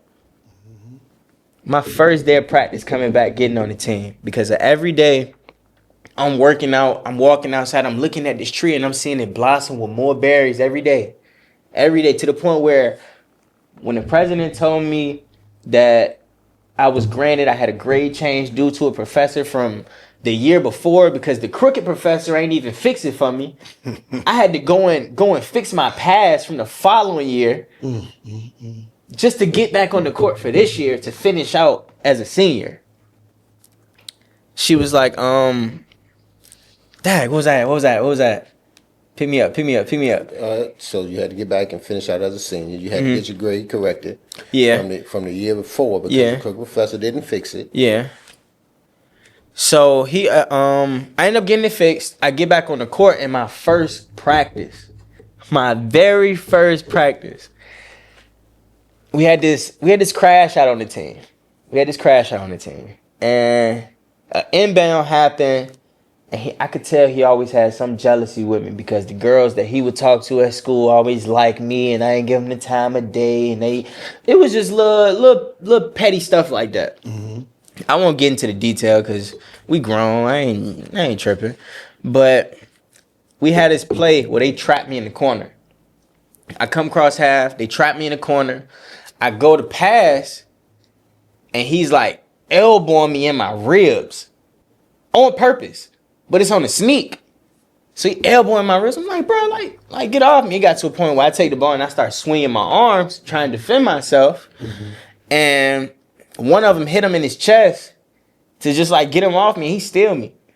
This is the first time in my life I've ever been hit in my face. And I'm just like, bro, you just hit me? I throw the ball at him. We get into it. We scrapping in the middle of practice. Don't nobody move. Coach just standing. Let him go. Let him go. Let him go. So we fighting. He about 6'7". He didn't try to get on top of me. I ball up. I wrap him up. Try to flip him over. I couldn't. Team jump in. I'm like, bruh, you a sucker, bro. You just snuck me in the middle of practice, bro. Like, for real? And from that point on, like, that's really stuff I had to go through, though. Just being me. I ain't have it out for him or none of that. But from that point on, me and him never clicked. He ended up going ineligible when I became eligible, which is a weird. It's weird how that happened, how it played out. I said it was God, but it was just wild. I ended up finish out the season. We ended up losing second round, and I look back and I'm thankful for the work that I put in during that time. I'm thankful for the things that I went through, because it didn't do nothing but make me strong. It didn't do nothing but make me more resilient, and it made me comfortable being uncomfortable, that we continue to touch on, because in those moments I felt alone. I felt like it was nobody but me and God, and I wasn't doing nothing but getting my faith tested. I wasn't doing nothing but getting my mental tested, and how much I could actually endure and overcome. I thought everything that I went through before this was it, but that was just the beginning. And this is the part of my life that nobody really hears about, me being out there by myself. They just look at my achievements and be like, oh yeah, you was killing. But y'all don't know I was going through hell through these times. Like, it was dark. It was dark. I finished college and I didn't get my degree. I still had 2 semesters left, because when I transferred from HBCU to HBCU, all your credits don't transfer. Even if you almost done, you could be a junior of Virginia Union. When you get to Rice College, you might be a first semester sophomore. So it was crazy. It was rough. It was rough. So I'm like, okay, I was on the dean's list at Union. I didn't got all these credits at Union. I was even I came early. I redshirted, so I should have more credits than I'm supposed to. I do 2 years at Russ, and you still tell me I had a full year left before, like, I could graduate? A semester and some change? Like, I'm like, bruh. So I was like, you know what? I'm going pro, man. I'm gonna just go ahead and try my hand. I'm not getting no younger. So I done already took 2 years out after I was at Union. I'm like, I'm not getting no younger. I need to get right. So I heard about this camp in Vegas called Eurobasket Camp. The president, his name was Dustin Simcox. To anybody that's looking to get overseas, y'all need to figure out and learn who Dustin Simcox is. But that was my guy. He was FaceTiming me all the time, trying to see if I was gonna come to the camp. I was asking him what's the best camps. He was like, the Charlotte one is good. The Vegas one is the best one. I was like, well, if that's the best one, I want to be in Vegas. I came home, started saving money like crazy. I'm Instacarting. I'm driving my mama Armada. Like, it's tough. It got to the point where her car wouldn't even go in park, so I'm literally reversing that joint and I'm backing it up against the curb so it don't move. Like, but I'm Instacarting to get this money, and I'm selling my clothes, putting money into my clothes to get this money. My pops helped me. I appreciate you. Shout out to you. And I had to stack me like 2,000, 2,500.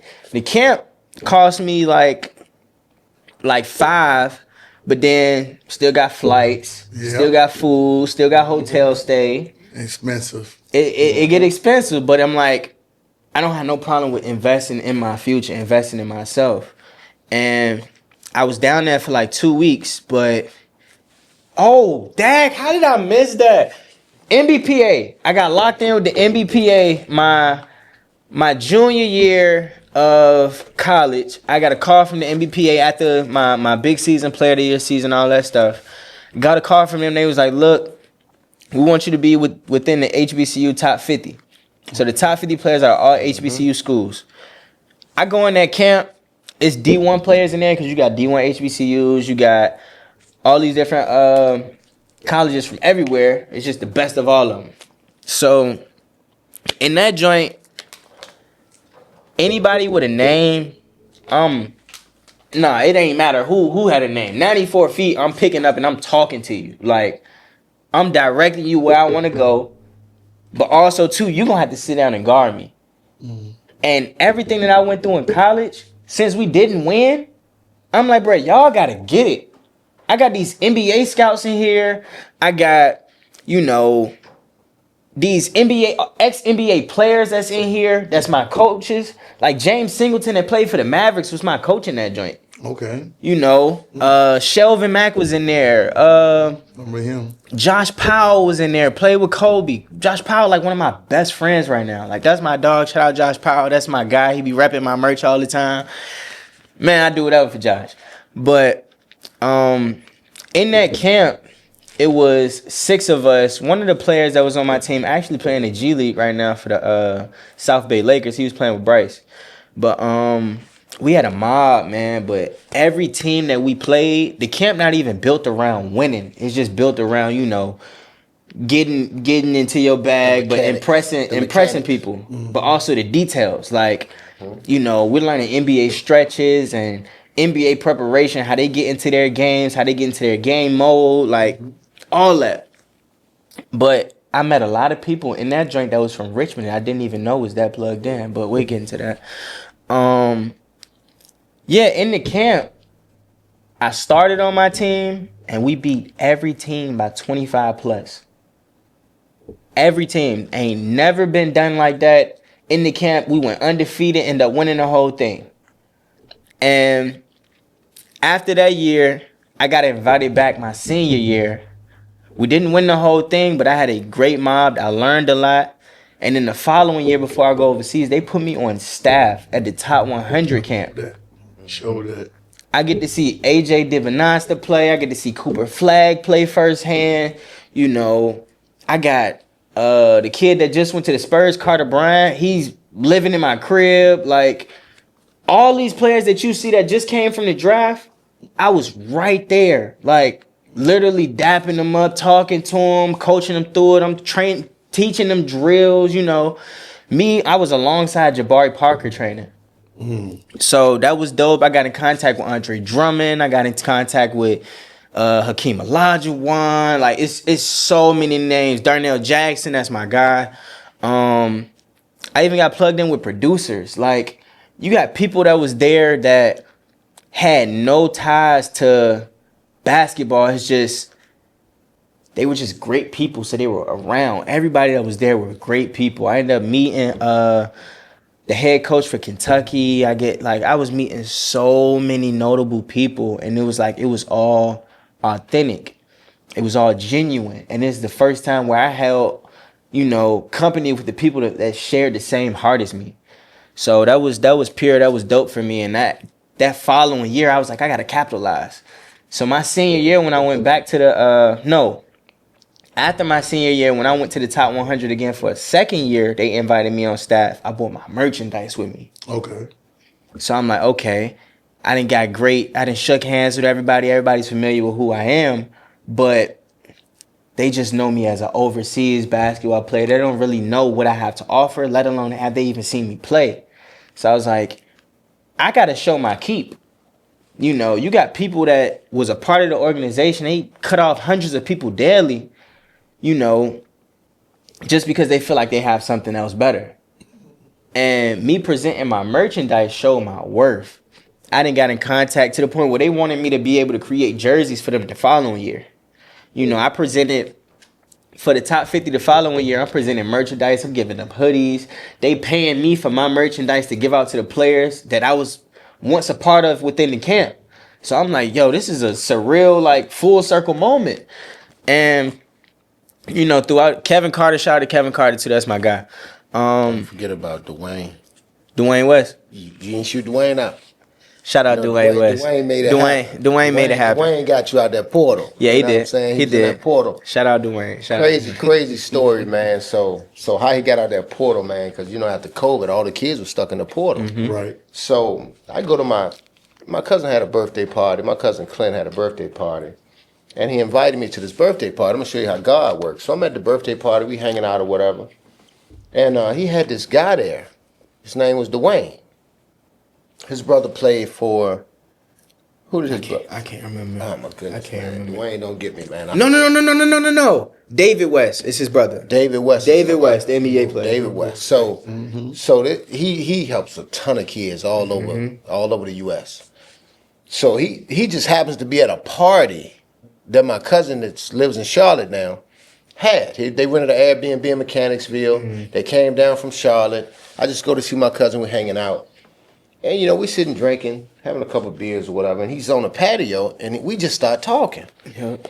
So he asked about, what am I into, blah, blah, blah. I said, well, look, man, he asked my kids. I said, yeah, some of, my boys play ball. We put in work. I got them training, man. We always working. And I told him about my son. I said, he used to play at Union.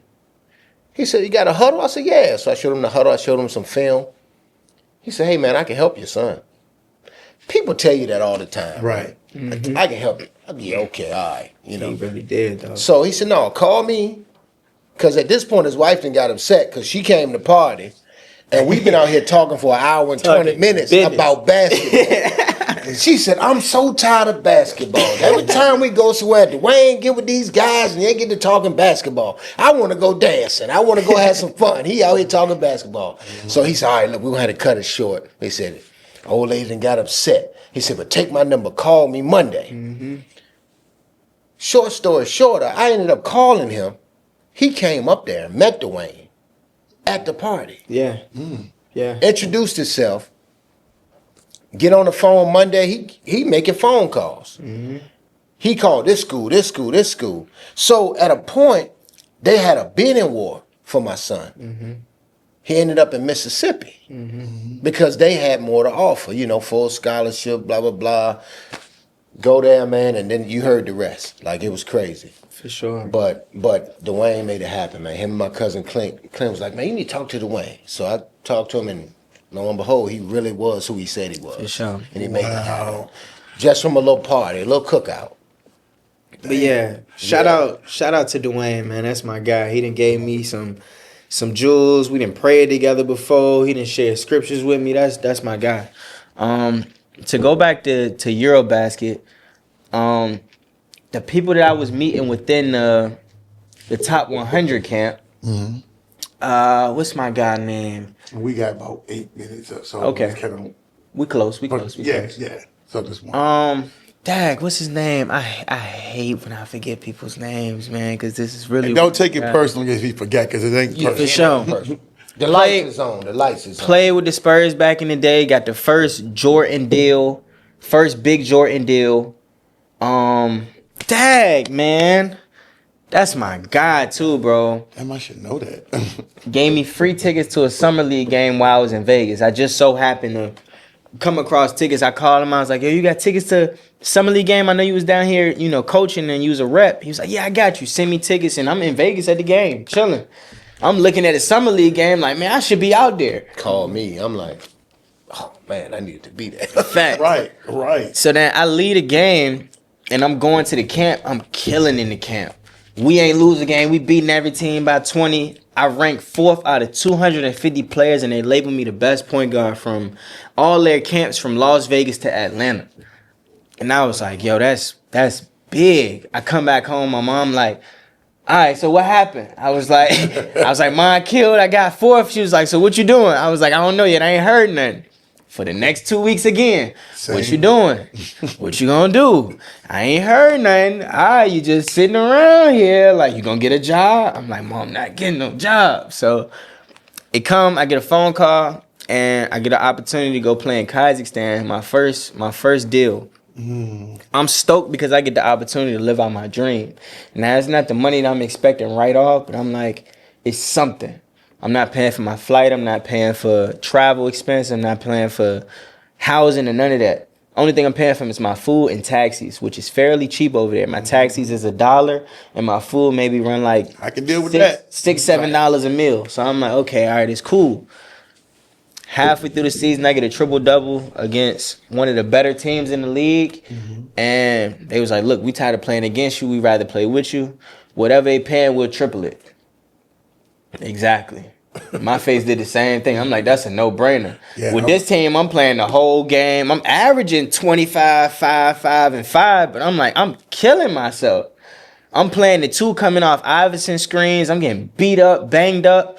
And the money I'm making just not worth it. If something really goes wrong, I can't go home and pay a medical bill. Right. That lets you know how much money I'm making. And they don't love us over there. And as far as getting calls, not gonna. As far as basketball, they don't love us over there. But off the court, the love is insane. The crowd, the people, the love is insane. I could go in malls and I might end up taking 20, 25 pictures before I leave. Like, I'm signing autographs. When I end up leaving and going to the next team, remind you, at this point, I'm always getting paid on time. It wasn't until this past season with my first team, because I played on two different teams this past season.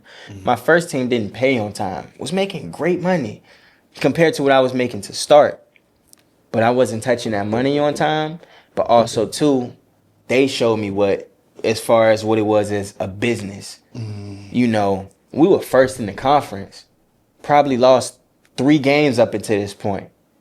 But it just so happened, the coach, we had one game against this team called Barcy. One of the teams within the league had ran out of money and shut down their program. On their team, one of the players was averaging like 26 a game. So he's on the my roommate that I'm living with. Like, that was my guy at the time. Still my guy. Shout out Jalen.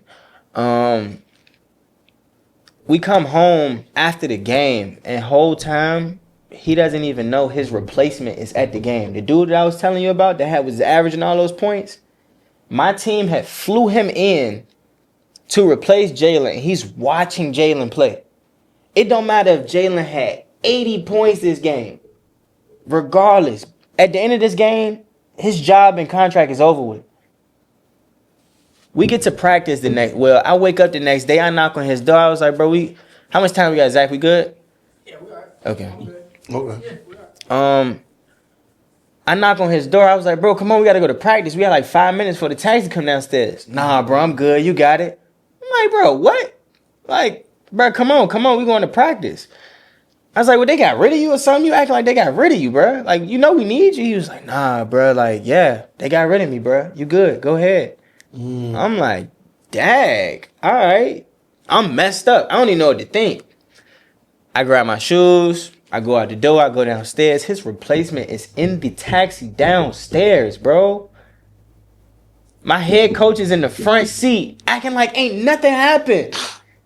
Ain't said a word. Business nothing. I get in the car. Dude look at me. He was like, yo, what's good, bro? I'm TK. Are you serious? I'm just like, I'm messed up. And I told dude later on in practice, I'm like, look, bro, I ain't got nothing against you. I'm pretty sure you a great player. But I was like, it just ain't clicked for me yet mentally, bro. I understand you're a good dude. You from where you from. I got people in Memphis too. But it's like, I thought we was straight. Like, I thought everything was good. And at the blink of an eye, everything could change. And that just show you how slimy business can be within what we do, man. And it got to the point where it was like a couple weeks later, I'm going to practice. I start having Achilles problems because we had this floor that our boss had built for us to play on, but the debris was still on the floor.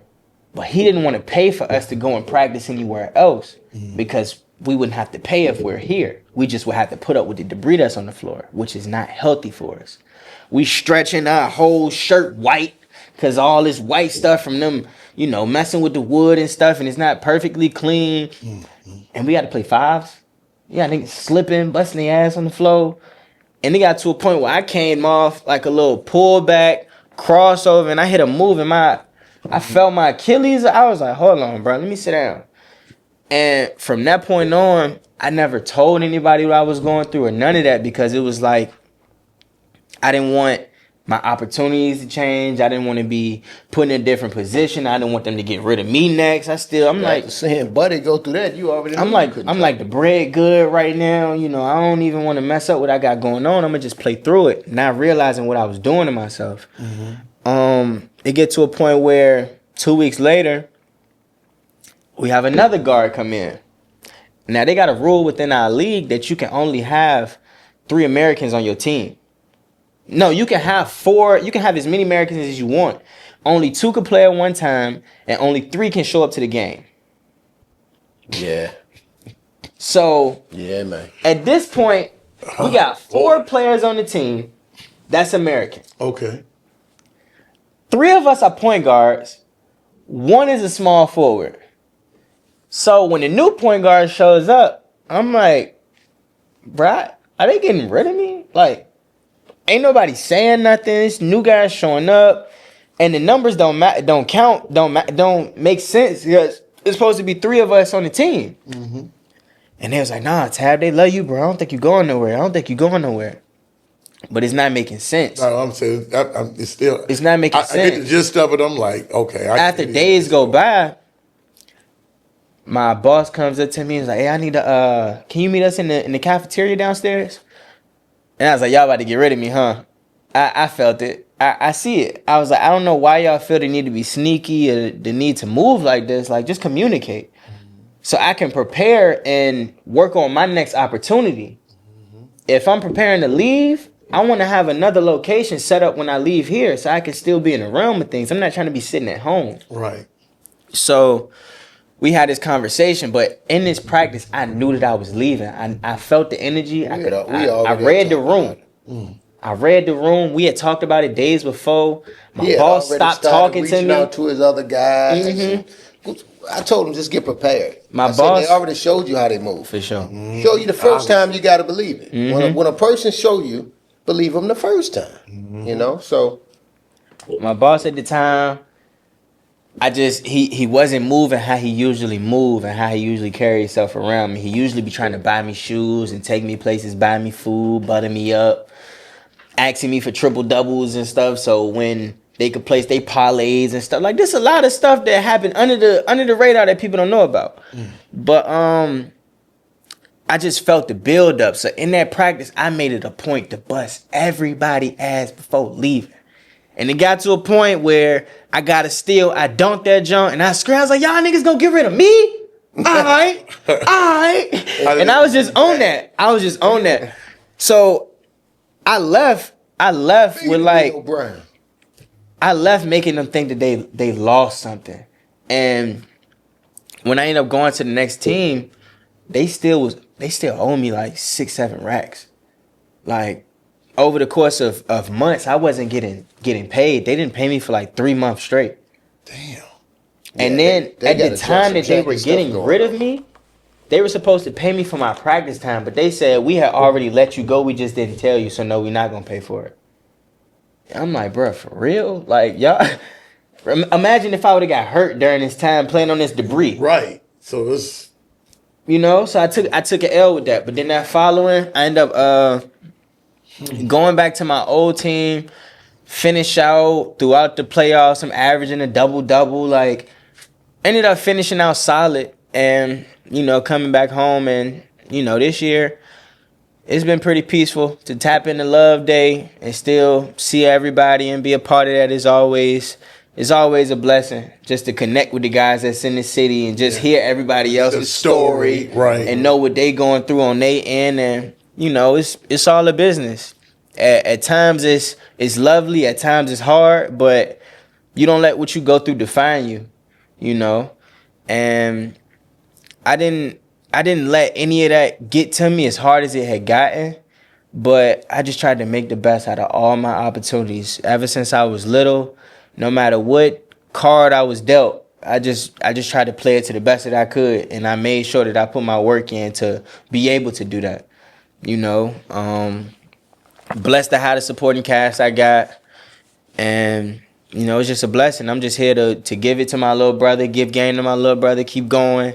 And, you know, the kids that I've touched within the camps, within the city, and everybody, I just want to continue to push the narrative that you can be anything and do anything that you put your mind to. And, you know, push yourself. There's going to be people that's going to deter you. Sometimes you might deter yourself from what you can be, but you got to be resilient. You got to be comfortable being uncomfortable, and you got to push yourself to be great. And that's all I'm pushing. King of all trades, man. I'm just pouring into everything that I love to do, and I'm gonna just be myself authentically. If you're around me, it's always love, and if you're not, it's always love. I ain't got no hate for nobody out there. I'm just blessed to be able to do what I love to do and be around people that support and genuinely got love. I appreciate and respect the people that know what I've been through, and also too the people that support what's still to come, because my story is still being written, as we talked about earlier. Mm-hmm. And I definitely appreciate the opportunity that you've given me to be able to come on here and tell my story and, you know, tell people the things that I've went through to help you out in your situation, to help you out in your life. I'm thankful to the people that's in my corner that still push me to this day. And yeah, man. It's therapy session. For sure. That's why I let it go. For sure. And sometimes, you know, I tell them, you know, because, you know, they on the sports side, but they not. And what I tried to, and I've been telling them that for about 3 years, and I said, man, a lot of these guys don't get to tell their story. So to try to cram it in, here's a time frame, I don't know what their story is. So they ask me, I'm like, I don't know. You know, I can give you just a gist of what I know. So I kind of let it go, because obviously you needed to get it out. Mm-hmm. And what I look for is, how does you feel to get the respect of your peers, of guys who may or may not respect you? How does it feel now? It's a full circle moment, man. Like, I'll just throw a couple names out there just because, like, they're genuinely my friends, and I still have the utmost respect for them. And if I see them, it's still love. Like, players like Chuck Hill, Donovan Ramseur, you know, Ramon Williams. It's a lot of people that I grew up with that saw what I went through, saw the things that I put up with, saw me overcoming. You know, even to this day, they'll give me my flowers like, bro, I'm proud of you because you really stuck with it. Mm-hmm. And it ain't even that, you know, they envy me because they doing something else now or anything like that. It's nothing like that. It's always genuine. And I'm just appreciative that I was able to still keep going. Like, no matter what I went through, no matter how bad I felt at times, no matter how tough it got. Like, even some people don't know, man, some stuff can even get suicidal at a point because it's feel like I'm giving all of me. I'm giving everything that I got, and I'm being genuine while I'm doing it. And it's like, people take that and they play on it and they use it against you. And, you know, just not letting that define me or not letting that take away from who I want to be. It's a full circle moment to see it appreciated when it comes to life. You got to keep God in there. You know what I mean? And then even players like, balance. For sure. Because there was a lot of nights that I was just empty on prayer. Like, it was just me and God. It was just me and faith. Hoping that my room wouldn't smell like this when I go in there. Hoping like that is tough. I had no idea because, again, you know, I had no way of knowing, or, you know, people ain't openly talking about, you know, you and your situation, man. But that is a whole lot, boy. Man, if I told you how many times I had to fight with his mom, I'm like, look, just let him stay. He gonna be all right. That's my baby. I said, I know that's your baby. But it's a man thing. But it's a man thing. He gotta go through this. Right. He gotta go through this. So many adversities that he had to go through, man. We just had to have those talks. And, you know, before the games, we always pray. Like, we always, even when he went pro, he'd call me every morning. I be in layup lines with my AirPods in. Don't nobody know what I'm doing. But I just put my head down in the middle. It don't matter where I'm at. Pop say, you ready? I'm all right. Hold on, y'all. Get my prayer in, and I'm like, all right, I'm good to go. I'm ready. My alarm set. I'm already on the road driving. And I call him. And he called me. And as soon as I see that number, I said, all right, no matter where my mind at, I know I got to channel. I got to channel this, and I got to give him what he needs. You know, at a point as a dad, you know, like I know, you got to be selfless. No matter what you're going through, you got to set it down for your kids. No matter what it is.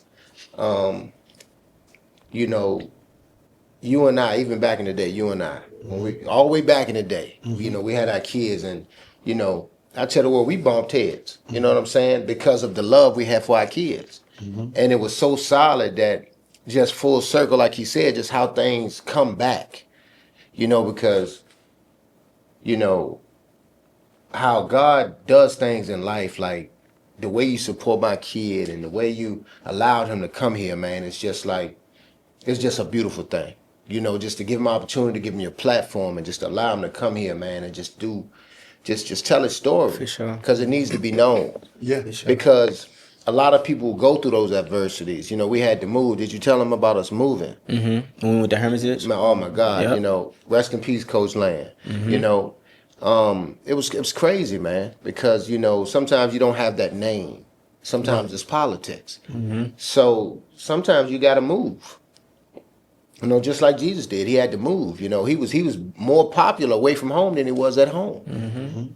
And you got to go away and then come back. For sure. You know, I'm kind of glad the way things happen, because it's like it also gave me that thick skin.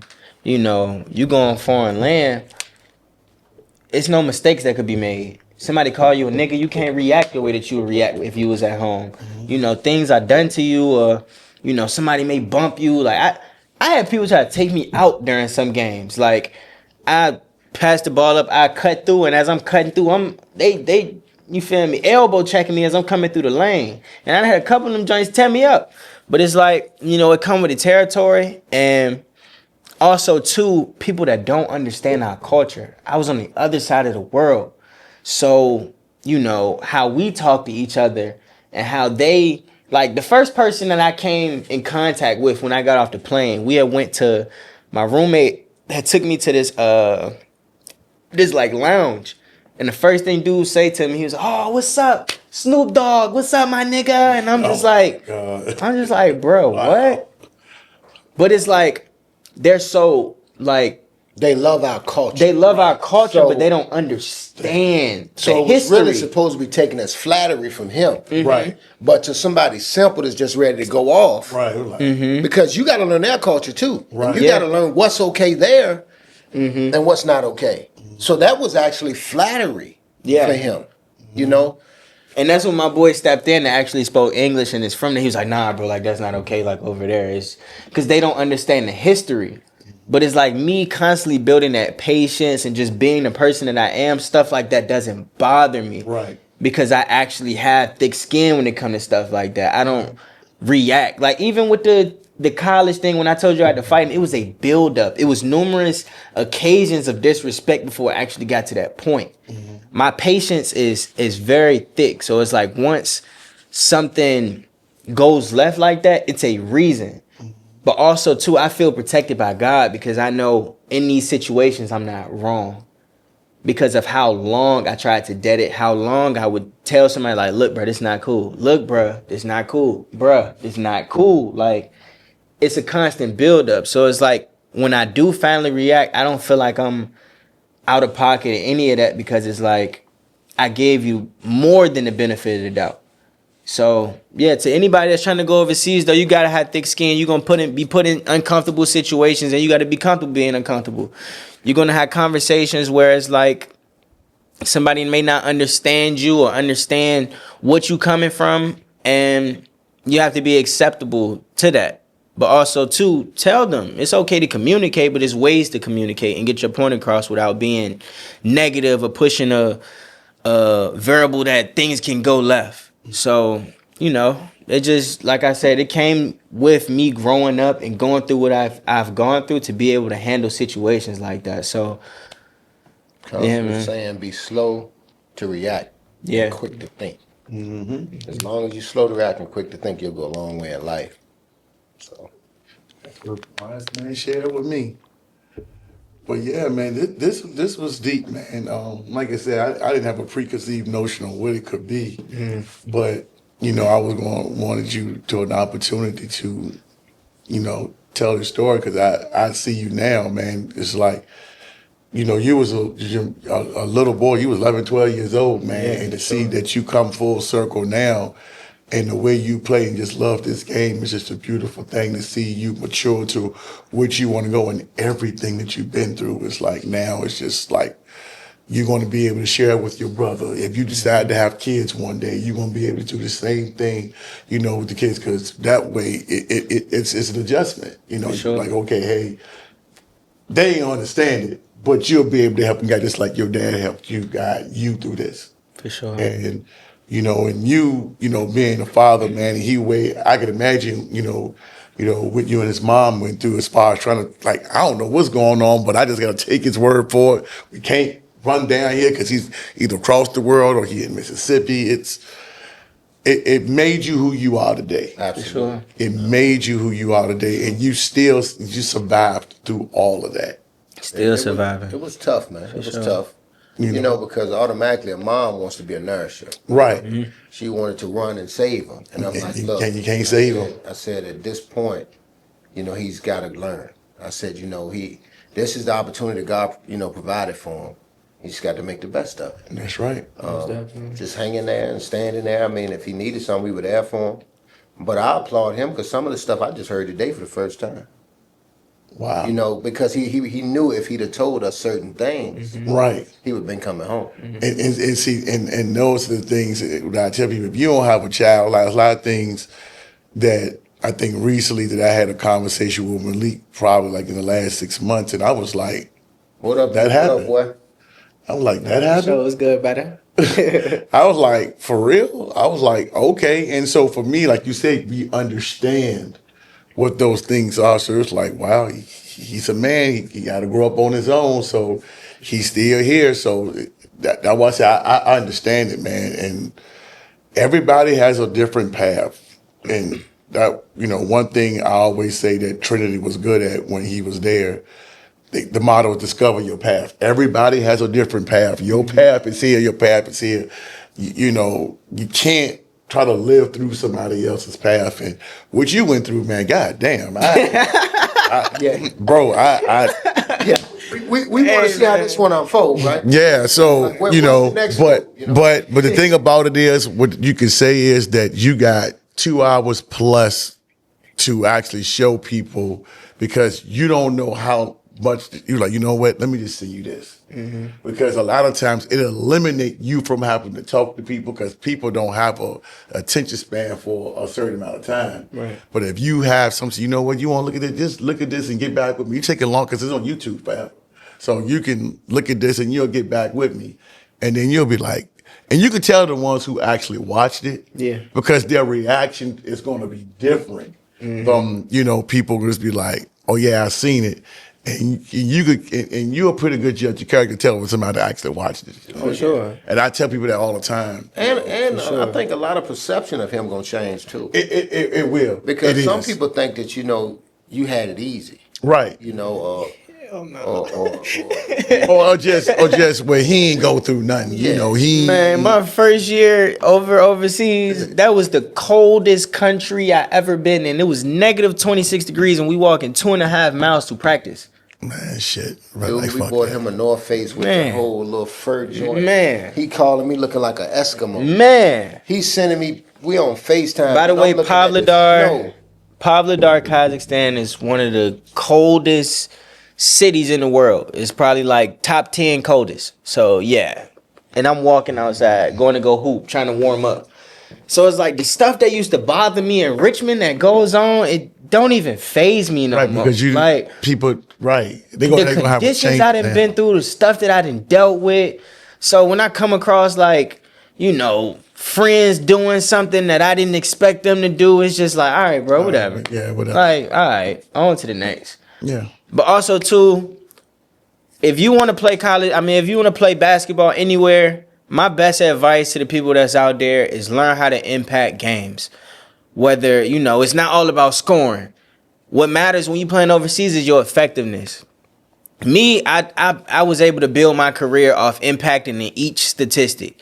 I've always averaged 5 rebounds, 5 steals, and 5 assists throughout a season. It hasn't been a season where I didn't do that while I was playing overseas, and that has constantly been able to keep me jobs. My first year, I was averaging 25 points per game. My second year, I was averaging 14, but I was more of a pure point guard my second year. My first year, I was looked at to score the ball, and that's what I did. So it's like whatever your job is, wherever you go, just be able to impact games.